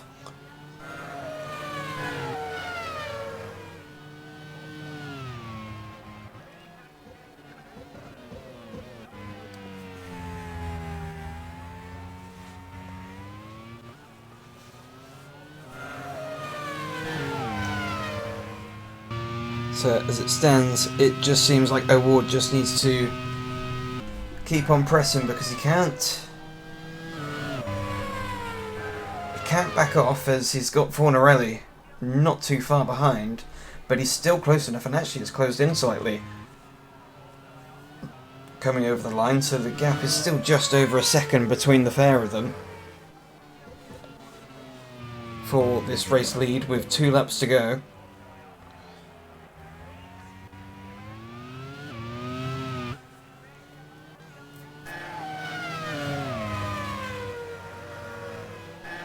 Onto the back straight once again, and this is Da Costa trying to move his way up into 17th position on Ericsson. Ericsson, who's proven to be a bit of a roadblock in this race today. He had Leclerc for quite some time stuck behind him, and now he has the Portuguese driver.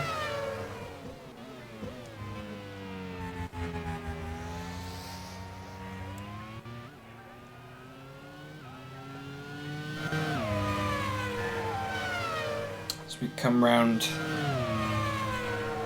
to click off one more lap and start the final lap. So that's 31 laps completed of 32, and it seems now that all Fenestras has to do is keep that car on track, and that'll be a win for himself and Argentina. Meanwhile, that looks to be Da Costa going up the inside of Ericsson, and it is indeed. And now Leclerc once again sees the back of that Team Sweden car.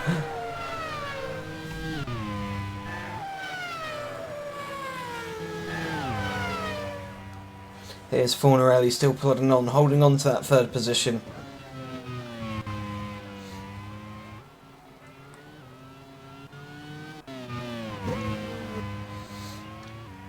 And will be a well-deserved podium for Team Italy. Obviously, as I said earlier, struggled back in Great Britain, but it seems to be a resurgence here, with balance of performance being a little bit of a help as well.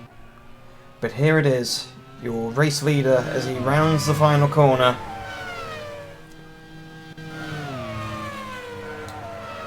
And here he comes down the start-finish straight. And it is Sacha Fenestras who wins the Division 2 feature race here in Dijon-Bourgogne. O'Ward finishes second, followed by Fornarelli.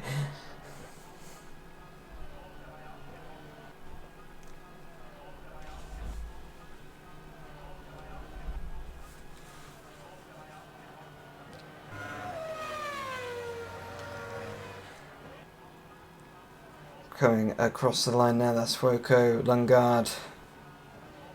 Whincup scoring points for Team Australia, and rounding out the points, Nico Varone taking that 15th position,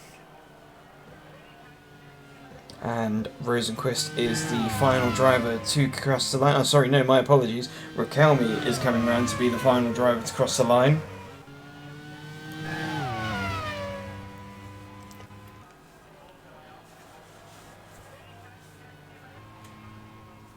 So it's a win for Sacha Fenestras for Argentina, with Pato O'Ward taking second position and Fornarelli coming in third for Italy. Robert Wickens is fourth, with Sebastian Buemi and Raffaele Marcello in fifth and sixth for Team Switzerland.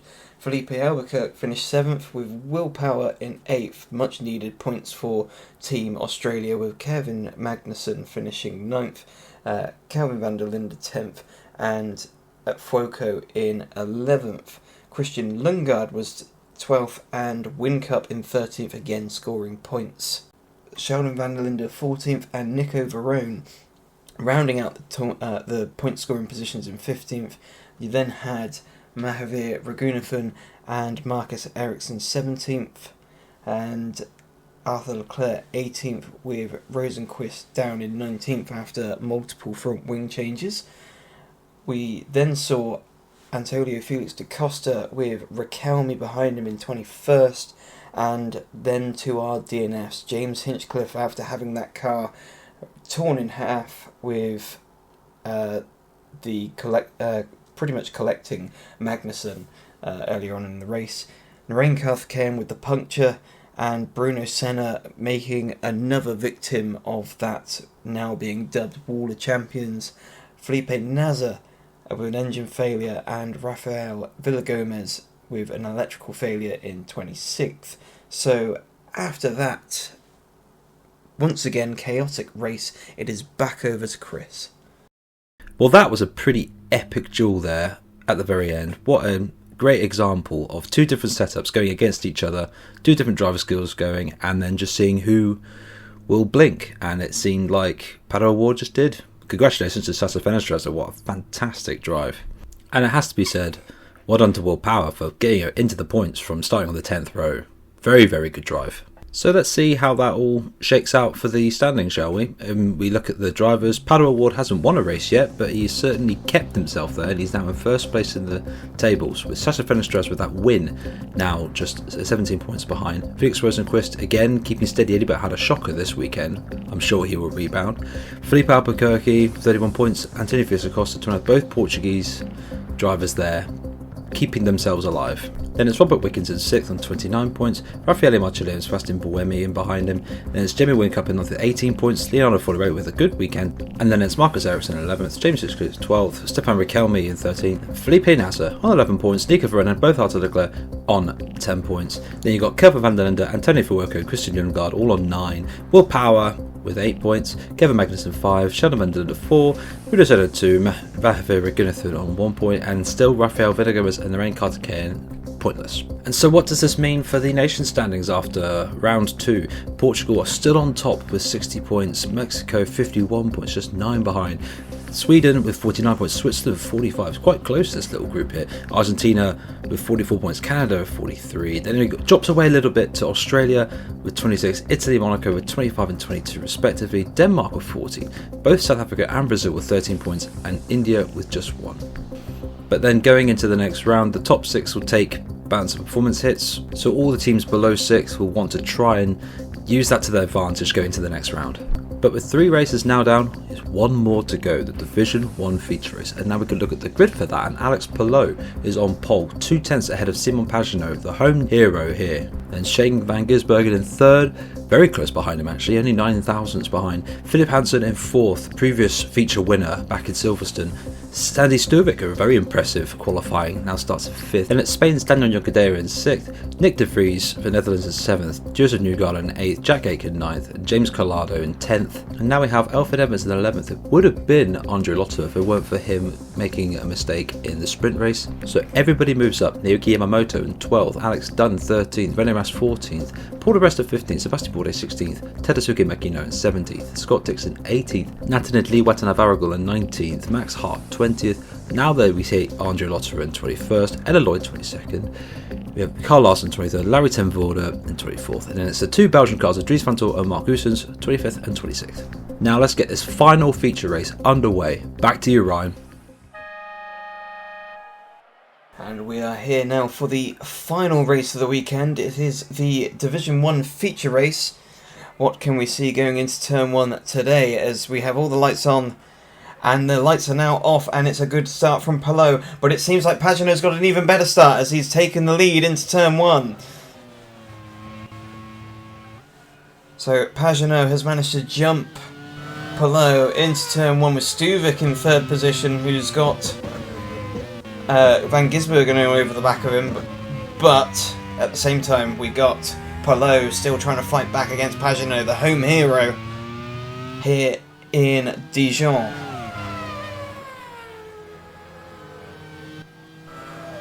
And here is Van Gisbergen under pressure from Danny Juncadere, and at the same time Palou's trying to go up the inside of Pagenaud.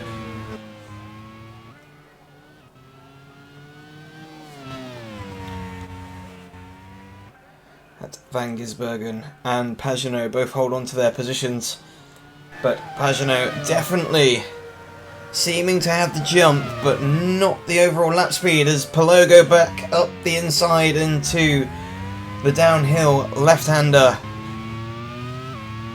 and Palou back into the lead now of this feature race as they round the final corner to complete lap 1. But Pagenaud tucked back up the gearbox of Palou, and he's having a look into turn 1. That was so close there from Pagenaud, but this has put him under pressure from Stuvik now, so Stuvik's going to have a look into this dog-legged chicane and up the inside of Pagenaud. No, that doesn't quite work. But all the while this is allowing Palou to scamper off up the road, and has pulled out just over a second now through that first sector. Pagenaud again, Stuvik up the inside, taking second position away from the Frenchman.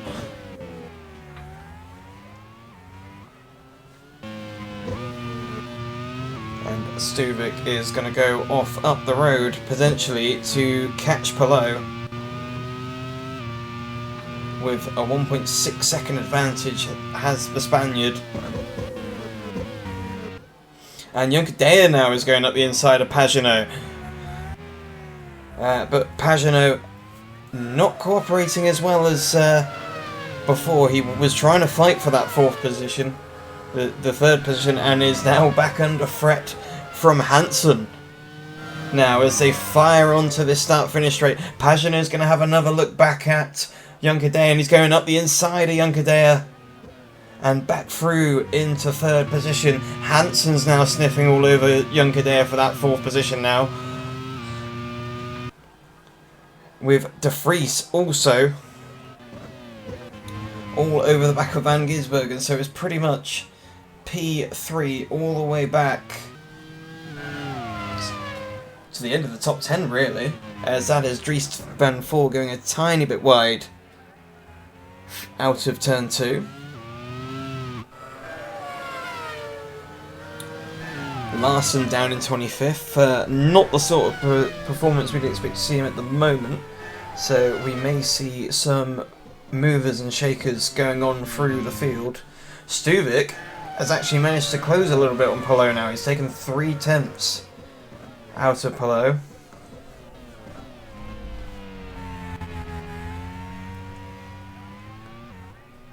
And meanwhile, this battle still rages on for third position. Pagenaud holding on, that's contact there.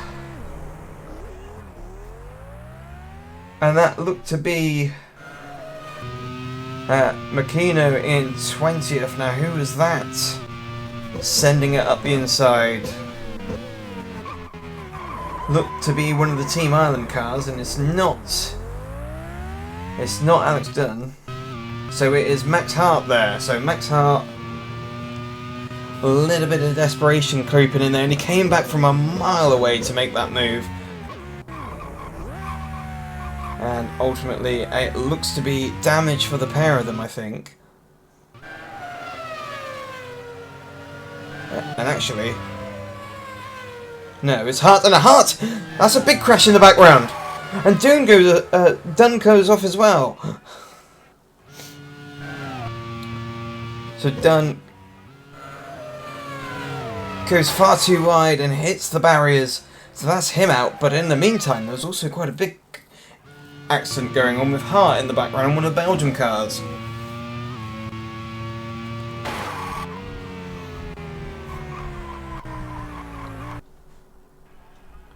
That's done, and done and dusted there for Dunn, and that's Team Ireland pretty much taking a big hit in the space of 2 corners, pretty much. And it was indeed Dries Van Voor that we saw flying over the back of Hart's car, as we have the 2 Belgian drivers battling it out at the back end of the field. Hart's been given a 10-second penalty for his reckless driving, and that is a swap for position. In fact, he's been given 2 10-second penalties. That's 20 seconds worth of penalties for Max Hart there. But back out the front, it is Palou, but Stuvik still closing in.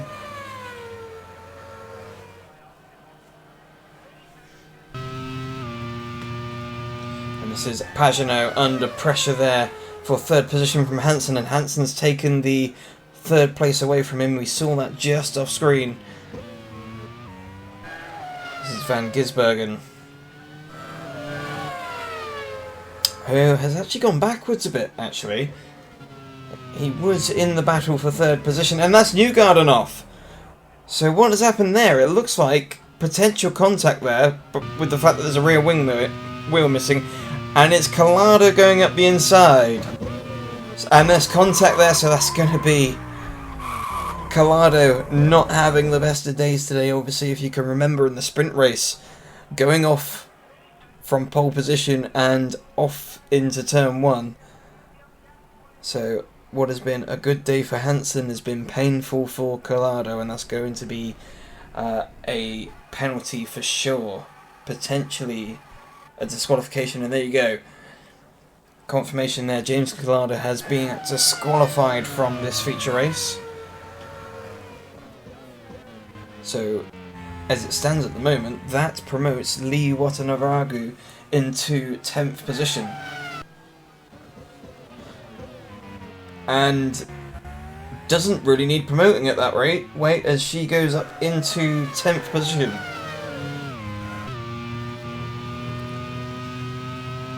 Meanwhile, on board with Hansen, who is going about catching Stuvik in 2nd position.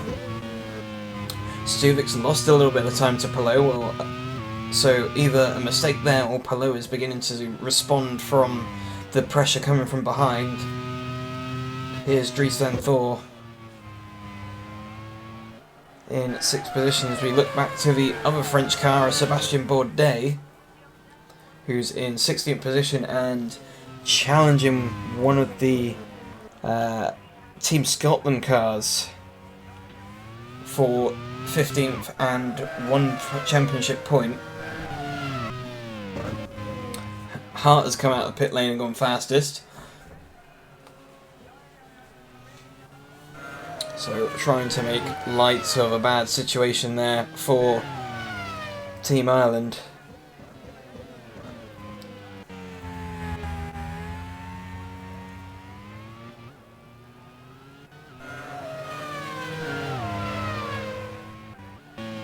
And that is Larry Ten Voord with a engine failure.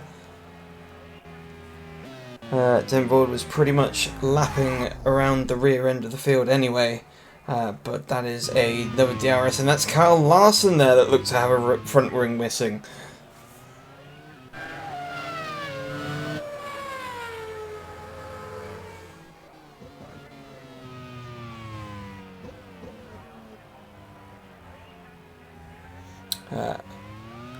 Makino being told to box, and as you can see, does so.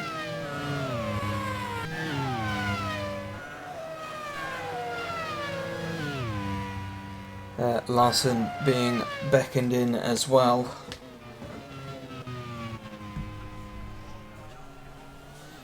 But here is Hansen still trying to claw back the gap to Stuvik, and it looks like he is doing so. Under 3 seconds separate the top 3. Sandy Stuvik, 2nd position. It seems manages to make some time up and then loses it again as Junkadea goes up the inside of De Vries, promoting himself up into 5th position.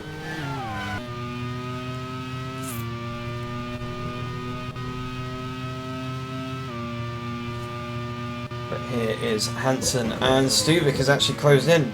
It is now under a second between Palou and Stuvik, so Palou's surely made a mistake there to have lost 0.6 of a second, and here's a big battle going on here for the top 10 positions. Obviously Collado, who is disqualified, so isn't really involved in this anymore, has now got Lotte all over the back of him after Lotte has managed to get his way through on Van Gisbergen, and Van Gisbergen has been going backwards throughout this race.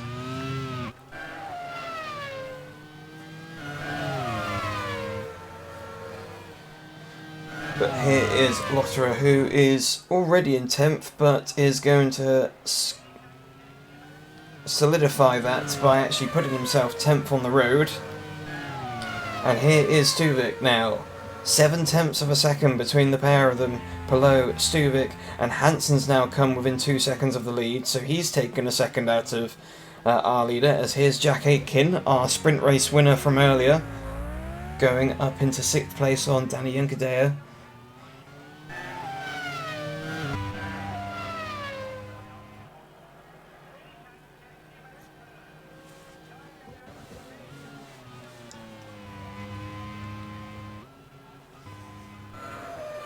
Here is Yamamoto being challenged by Lee Watanabe, and she moves her way up into 8th position.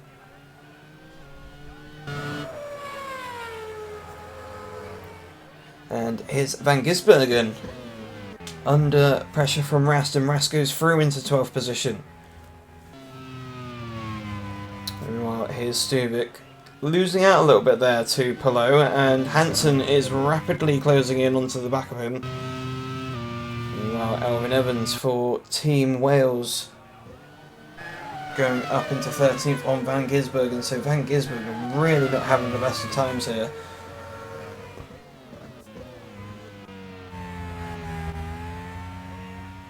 And an issue there for De Vries. I think it was a loose wheel based on the communications there, or potentially suspension failure, but yeah, it's a puncture actually. So De Vries, who was running up towards the front end of the field, out as Junkadea moves up into 5th position on Jack Aitken. And Paul de Resta trying to pull moves on Bourdais, and there potentially was some contact there between the pair of them. There was Scott Dixon there in the background trying to pick up the pieces. Dixon a little bit off the boil this weekend. Usually would expect to see him running towards the front. It's plan A for Junkadea, and the front 3 are covered by 0.8 of a second now, as Stuvik is all over the back of Palou as they come down the back straight. He's ducking his way out to go and have a look into first, but no, Palou shuts the door, and that's put Stuvik under pressure from Hansen now. So Hansen all over the back of Stuvik is going to be lining his way up to take that second place as they come down the hill through the kink. And are we going to see Hansen pop out? Yes, into the corner he goes, and second place is now Hansen's. And Junkadea is now out. Daniel Junkadea, after saying he was pretty happy with plan A, an issue there has caused him to retire, and it is a transmission failure.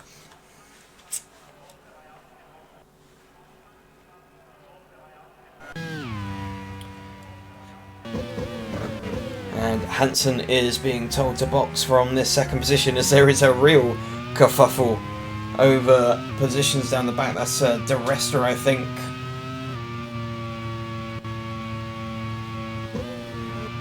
Potentially, as Hansen indeed does pit. Stuvik has lost out, obviously, so has lost the slipstream. Here's Aitken going up the inside, or trying to go up the inside of Lee Ratanavaragu, and still holds on to the position. So currently have Thailand 2nd and 4th as it stands. Obviously both drivers yet to pit, and Palou out front. Goosen pits from 18th. But here is Pagenaud, who has been quietly going about his business in 3rd position. And that is Lotterer up the inside of Yamamoto. But here's Stuvik, managed to close back in again on Palou. It's now under a second between the pair of them.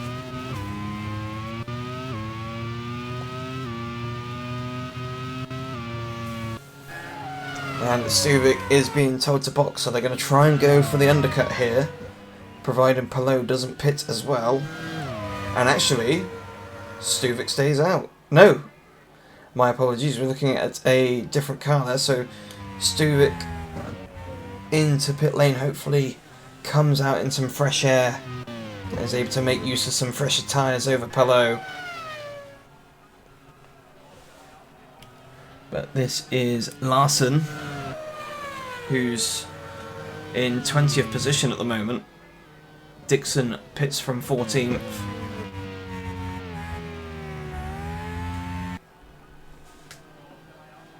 Hansen moving his way back up through the field after that pit stop.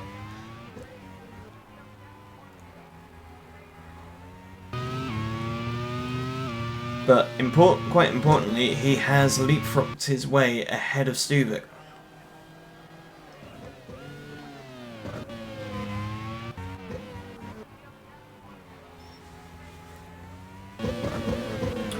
But it is still Palou and Pagenaud up front, who have both yet to stop. And Rast trying to make a move up into 16th position.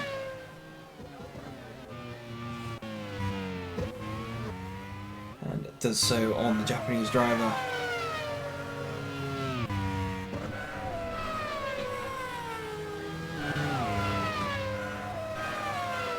is Lee Watanabe going up into second position now as a result of Pagenaud pitting, so second place for the Thai riders, driver still staying out, with Palou also staying out.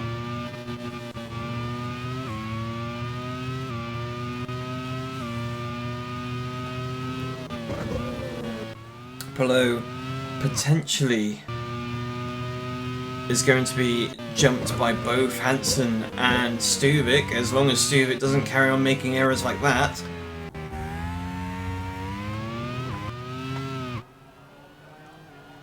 But when he comes out, he will have a sizable tyre offset and will have a bit of an advantage with the tyres come the end of the race.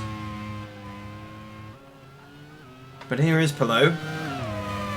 13 seconds is the lead at the moment as Lotterer goes through on Aitken for third position.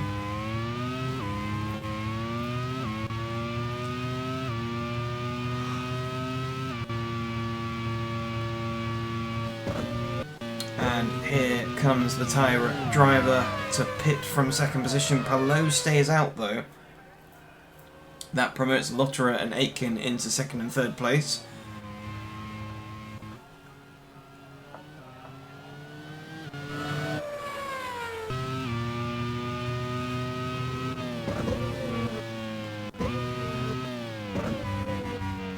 Obviously, Collado we don't need to pay too much attention to, but Evans is running a net fourth position. Dixon trying to move his way up, but not quite. Still staying in 15th position, and that's Goosen going into the barriers. Now, I was having a little bit of a conversation with the track designer of this Dijon-Bourgogne circuit, and to those who are regulars to the RML may remember that final corner, the barrier wasn't quite as close as before, and the hope was that by bringing the barrier a little bit closer to the circuit, it would spice up the action, and indeed it has all weekend.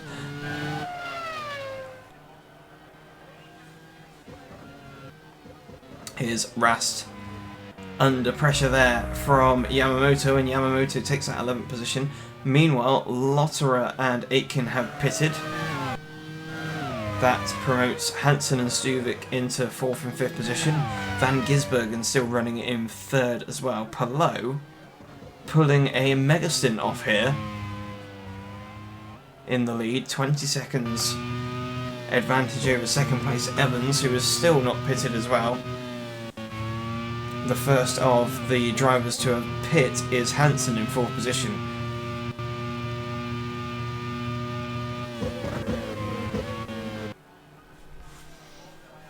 Bourdais moving up into 15th position and taking the final point away from the Japanese driver.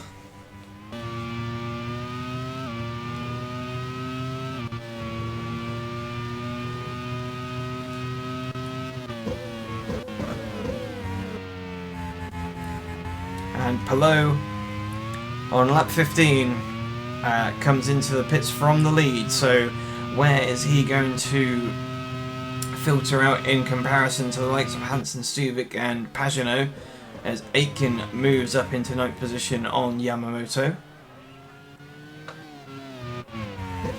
So Evans also pits, and there's yellow flags out at the moment. There's a car spinner, it's Larson.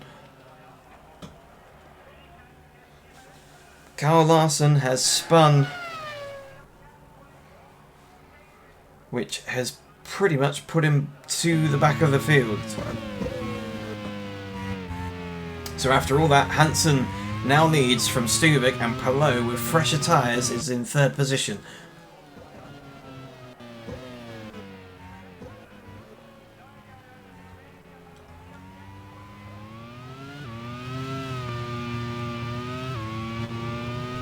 On board with Hansen, who has a 2.4 second advantage over Stuvik. Palou less than a second from Stuvik, so not too much work there for the Spaniard, who is already within 0.2 of a second of Stuvik, so it's roles reversed from earlier. And that's Rastov, but just manages to hold it together. We've seen other drivers go off, lose front wings through that section, so very lucky there for the German.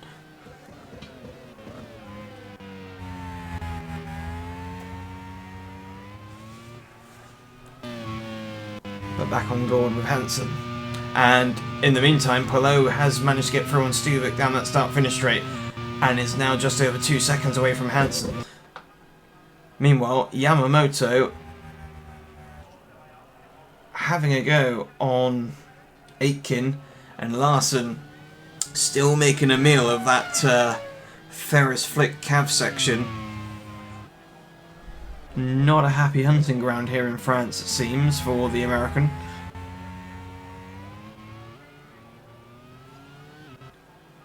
Whilst Ella Lloyd comes out and tries and looks to promote herself into 16th, in which she does, making her way through on Makino. But here's Alex Palou, second position. That's Kalada going through on Duresta, but obviously not going to be scoring any points or any positions today with that disqualification hanging over his head. Palou already with a massive tyre advantage, as it sounded like in the background someone's made contact with the barriers, but Palou already half a second on the back of Hansen. So he's came out of pit lane, had a 3.5 second advantage plus Stuvik to overtake. He's passed Stuvik and within a lap has already come up to Hansen. He's challenging for first position, but Hansen just about holds on as they come into this dog-legged chicane. But I can't see Hansen holding on much longer as they come onto this fast back straight. Palou's in the slipstream, he's pulling up alongside. Has he got the legs? And yes, he does. He goes into first position. Alex Palou retakes first position, and Lee Watanabe is out of the race with a transmission failure. Another one. And another car with a transmission failure here. And that's hard luck for the Thai driver. And it looks like Stuvik's all over the back of Hansen in the background and goes through into second position. So Hansen, who looked to have the pace earlier but took that early pit stop, is now starting to feel the pain as the other drivers around him has got the newer, fresher rubber, obviously, and that's Max Hart off, but still managing to gather it all together in the Team Island car.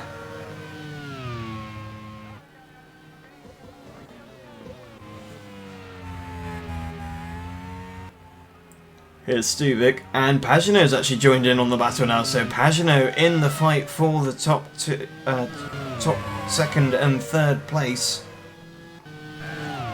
Don't think he's quite got the pace though to overcome Palou, who is already 3.2 seconds up the road now.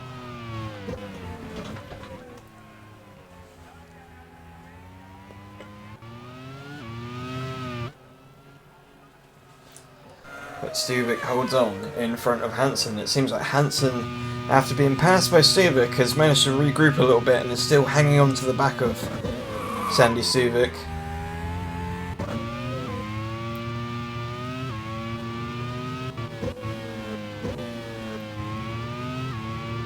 But they all know that one wrong move and someone's going to be losing out on the podium position. And it looks like Hansen's managed to get up into the slipstream of Stuvik, but has he managed to get alongside enough into turn one? No, he gets back into the slipstream, follows round into that turn one. Turn two coming up. Is there going to be another look? Yes, there is, but not usually much in terms of moves there, and all this is allowing Pagenaud to stay on the back of this pairing.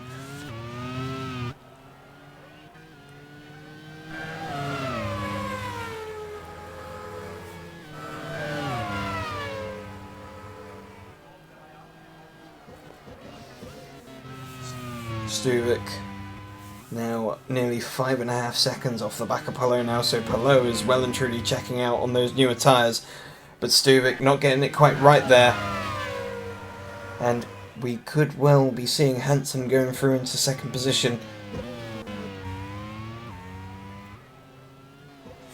No, not quite. Still hanging on to that second position is Stuvik. Palou's actually dropped off a little bit. No, sorry, Pagenaud has dropped off slightly on these guys. Lotter has been told that whilst they fight, he is reeling them in, and Hansen's having another look up the inside, and again Stuvik shuts the door.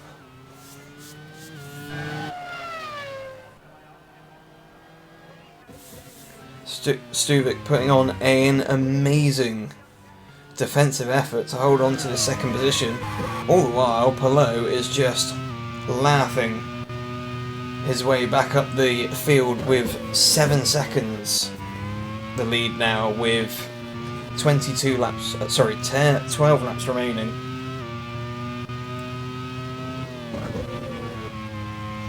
Hansen still all over the back of Stuvik as we cut back to this battle for second position. Pagenaud, the pace seeming to be a little bit too hot for him at the moment, and he has now got Lotterer closing in onto the back of him, just over a second between the pair of those. But still, Hansen stalking Stuvik into this final corner. And it just seems that, very much like in the previous race that we saw, Hansen's just got a little bit more cornering ability over the Thai car, and this is a big battle going on here as we see what looks to be De Resta, and now Bourdais promotes himself up into 11th. De Resta's now got Van Gisbergen all over the back of him as they come down this start-finish straight. Dixon, in the meantime, trying to find a way past Van Thor.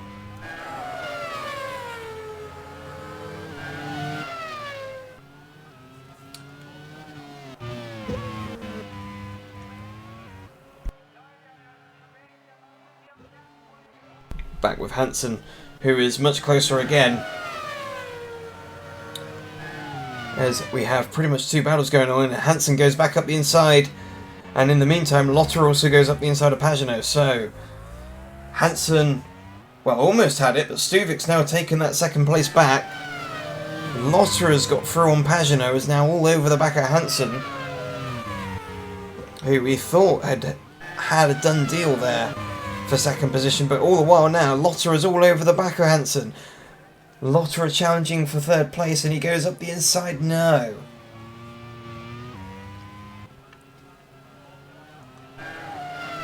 He thought he had the move all sewn up, but Hansen had other ideas.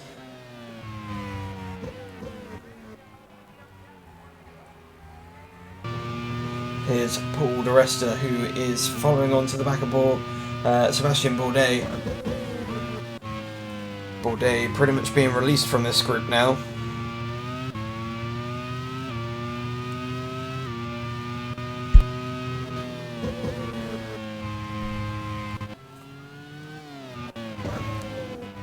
But Hansen, unable really to reel in Stuvik again, has got Lotterer all over the back of him now.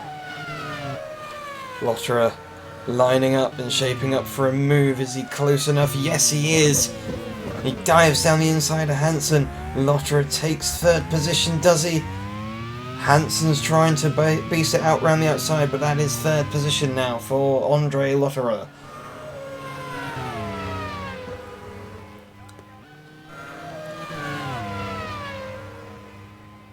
Now, can Lotterer go again? Carry on with this momentum and go after Stuvik for second?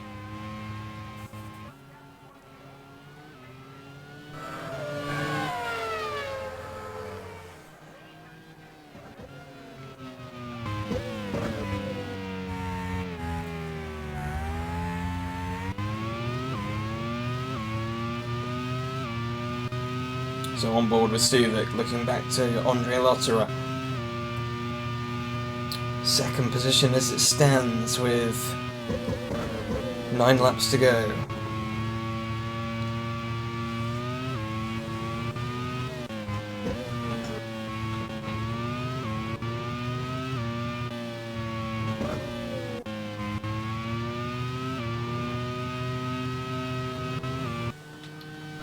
Stuvik still holding on to that second place, and it seems Hansen isn't done yet with Lotterer. He's still holding on to the back end of the German. Pagenaud not quite in contact like he was before. He's got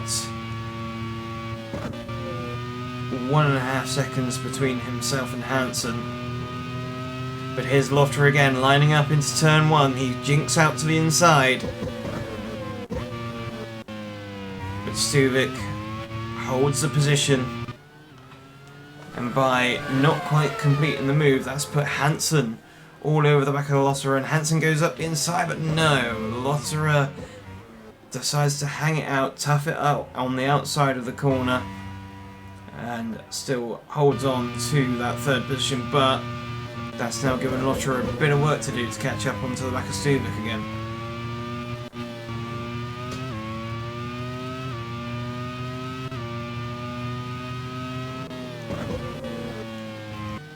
Van Gisbergen struggling with the downforce that they're running with the team.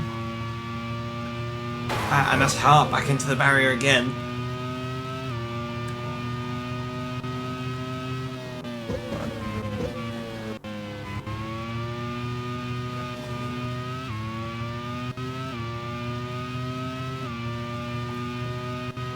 So we carry on with Stuvik, who's actually managed to gap Lotterer now, so starting to feel a little bit more comfortable in that second position.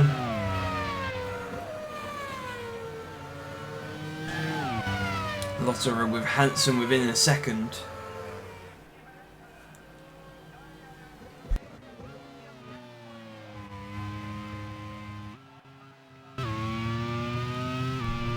But back on board with Alex Palou, who has a 9-second advantage.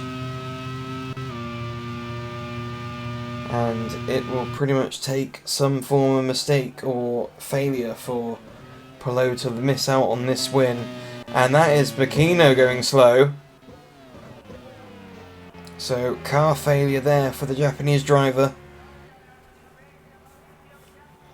And that pit lane looks like suspension failure quite possibly. Indeed, yes. Suspension failure.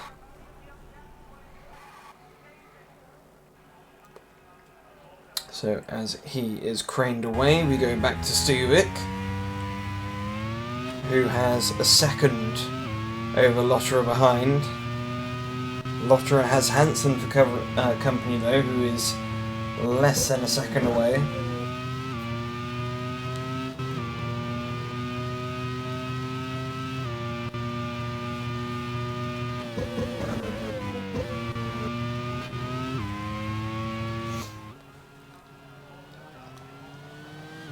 Stuvik is complaining of no brakes and is actually slowing, so brake issue there for Stuvik, and he is going to miss out on a podium position that's allowed Lotterer through into second and Hansen to take third. And Pagenaud, not too far behind, will be taking that fourth position.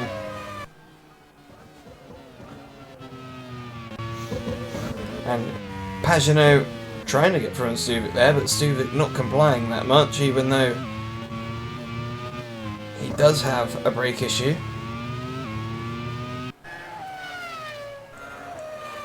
And through goes Pagenaud, and so does Aitken to make our top 5.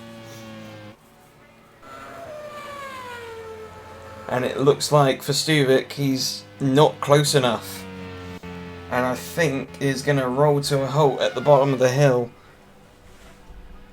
The failure happened too soon into the lap to allow him to make it all the way around for repairs, so that is what was turning out to be a brilliant race for Thailand It's all gone to pot now for the team with a double DNF.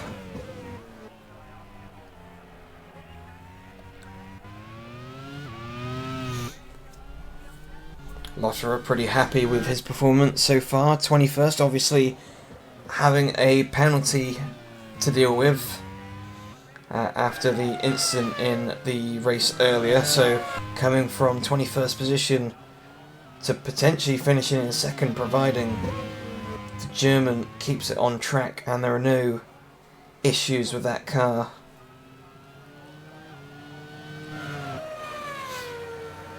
Hansen doesn't have an answer for him, it seems. The pair of them were pretty much locked in battle earlier, as we look at Larsen trying to make his way past Goosen in 17th.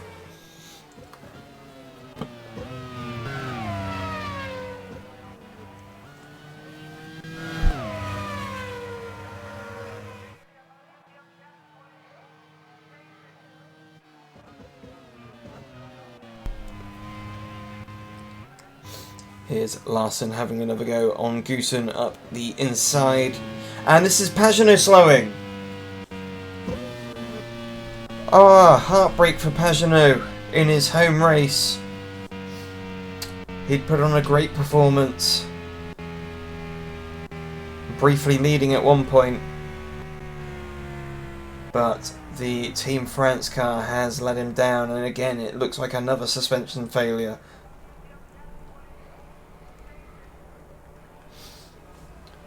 So that promotes Jack Aitken to 4th and Yamamoto to 5th.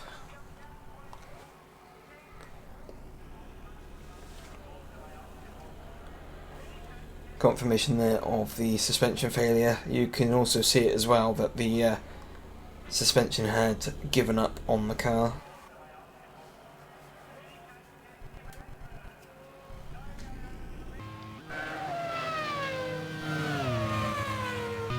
And here's Ronnie Rast for Team Germany going up the inside of Collado. Obviously, Collado with the penalty, so that was a pass for 6th on track, but still he already had 6th in the bag, and I can't see him really closing in 8 seconds for Yamamoto.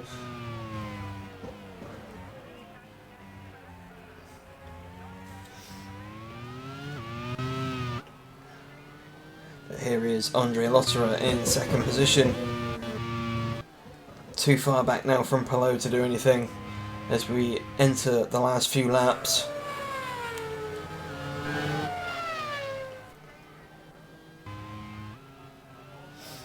Hansen still trying and plugging away to see if Lotterer has anything to give away. But it seems the German is driving quite nicely at the moment.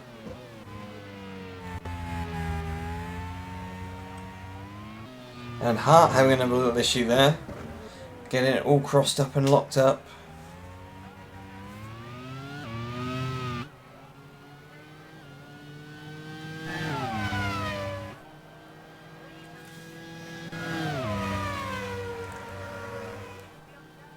So Hart in 15th position, obviously 20 seconds worth of time penalties hanging over his head. So whether or not he will keep that P15, we will see at the end of the race.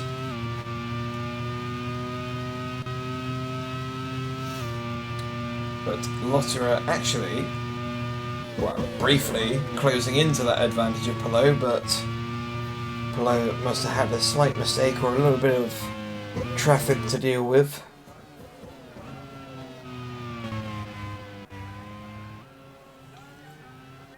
Here's Hansen still trying to close in on Lotterer with just under 2 laps remaining.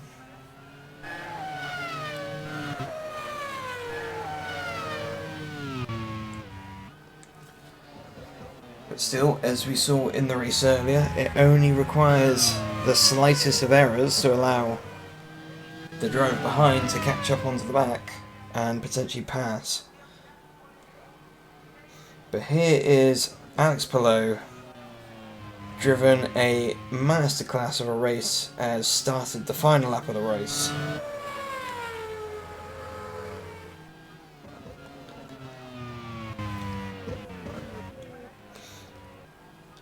Lotterer currently comfortable in second position, with Hansen of England just behind.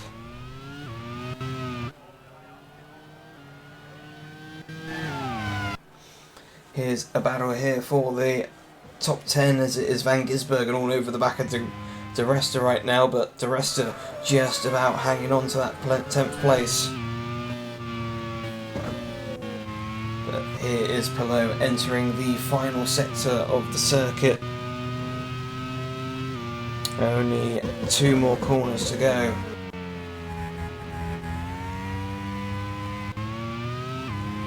At this fabulous Dijon-Bourgogne circuit. And around the final corner comes Alex Palou. Misses the barrier, and over the line comes Alex Palou to win the Division 1 feature race here, Dijon-Bourgogne. Lotterer finishes second with Hansen third. Here's Jack Aitken managing to hang it out and finish fourth, with Yamamoto in fifth behind. René Rast, who had also some late race pace, coming up into sixth, and obviously James Collado disqualified from proceedings, so that will mean that Evans is seventh, with Bourdain eighth, and De Resta in ninth, and Van Gisbergen just manages to slip into the top 10.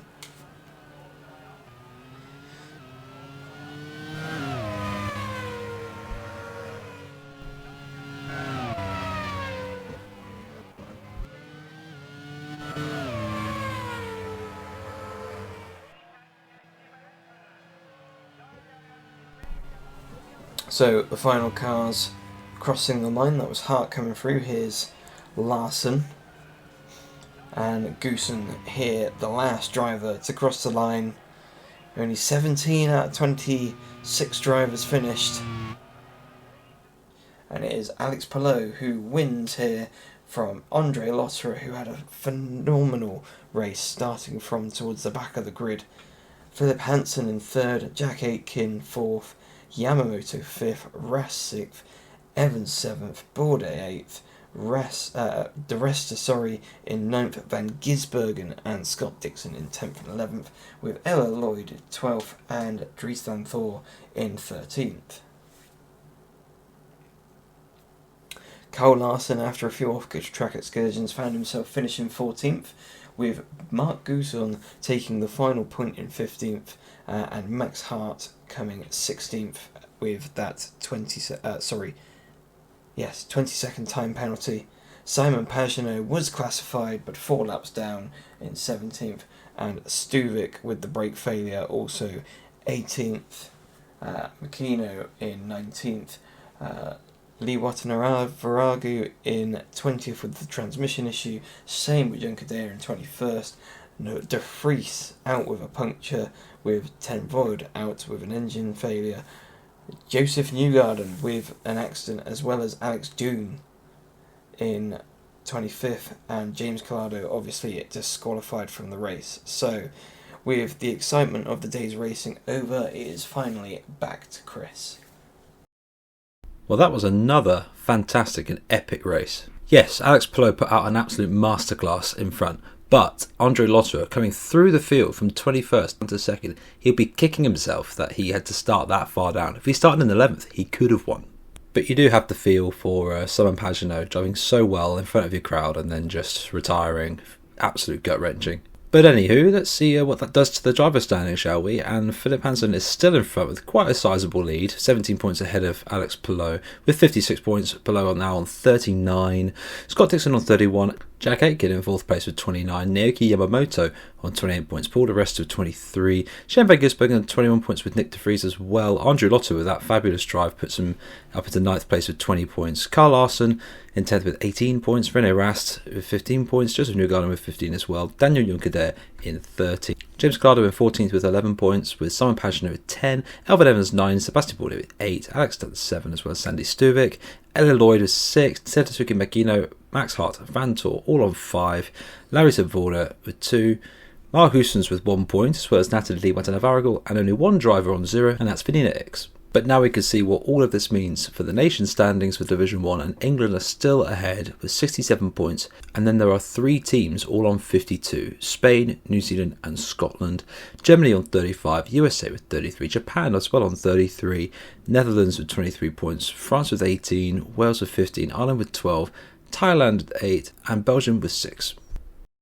And that is now round 2 of this Nations Cup Series in the books. But now we look ahead towards the next round, which is going to be at the Valencia Ricardo Tormo circuit in the sunny lands of Spain. One thing to note before we head there though, a driver has already hit the 12 points on his licence mark, that being James Calado with his 2 DSQs, 2x6, 12. Sorry mate, you're going to have to be replaced by Alex Lynn going into the Spanish round. But yes, that Spanish round is going to be same day, same time in a fortnight's time. But between that time there will be a race, hopefully on Tuesday. I believe it's going to be the 1991 season, the penultimate race of that I am sure. Nevertheless, the Nations Cup will be here in a fortnight. Thank you so much for watching. Chris Kavaney has been your presenter, Ryan Ferris has been your commentator, and this is the Nations Cup, signing off.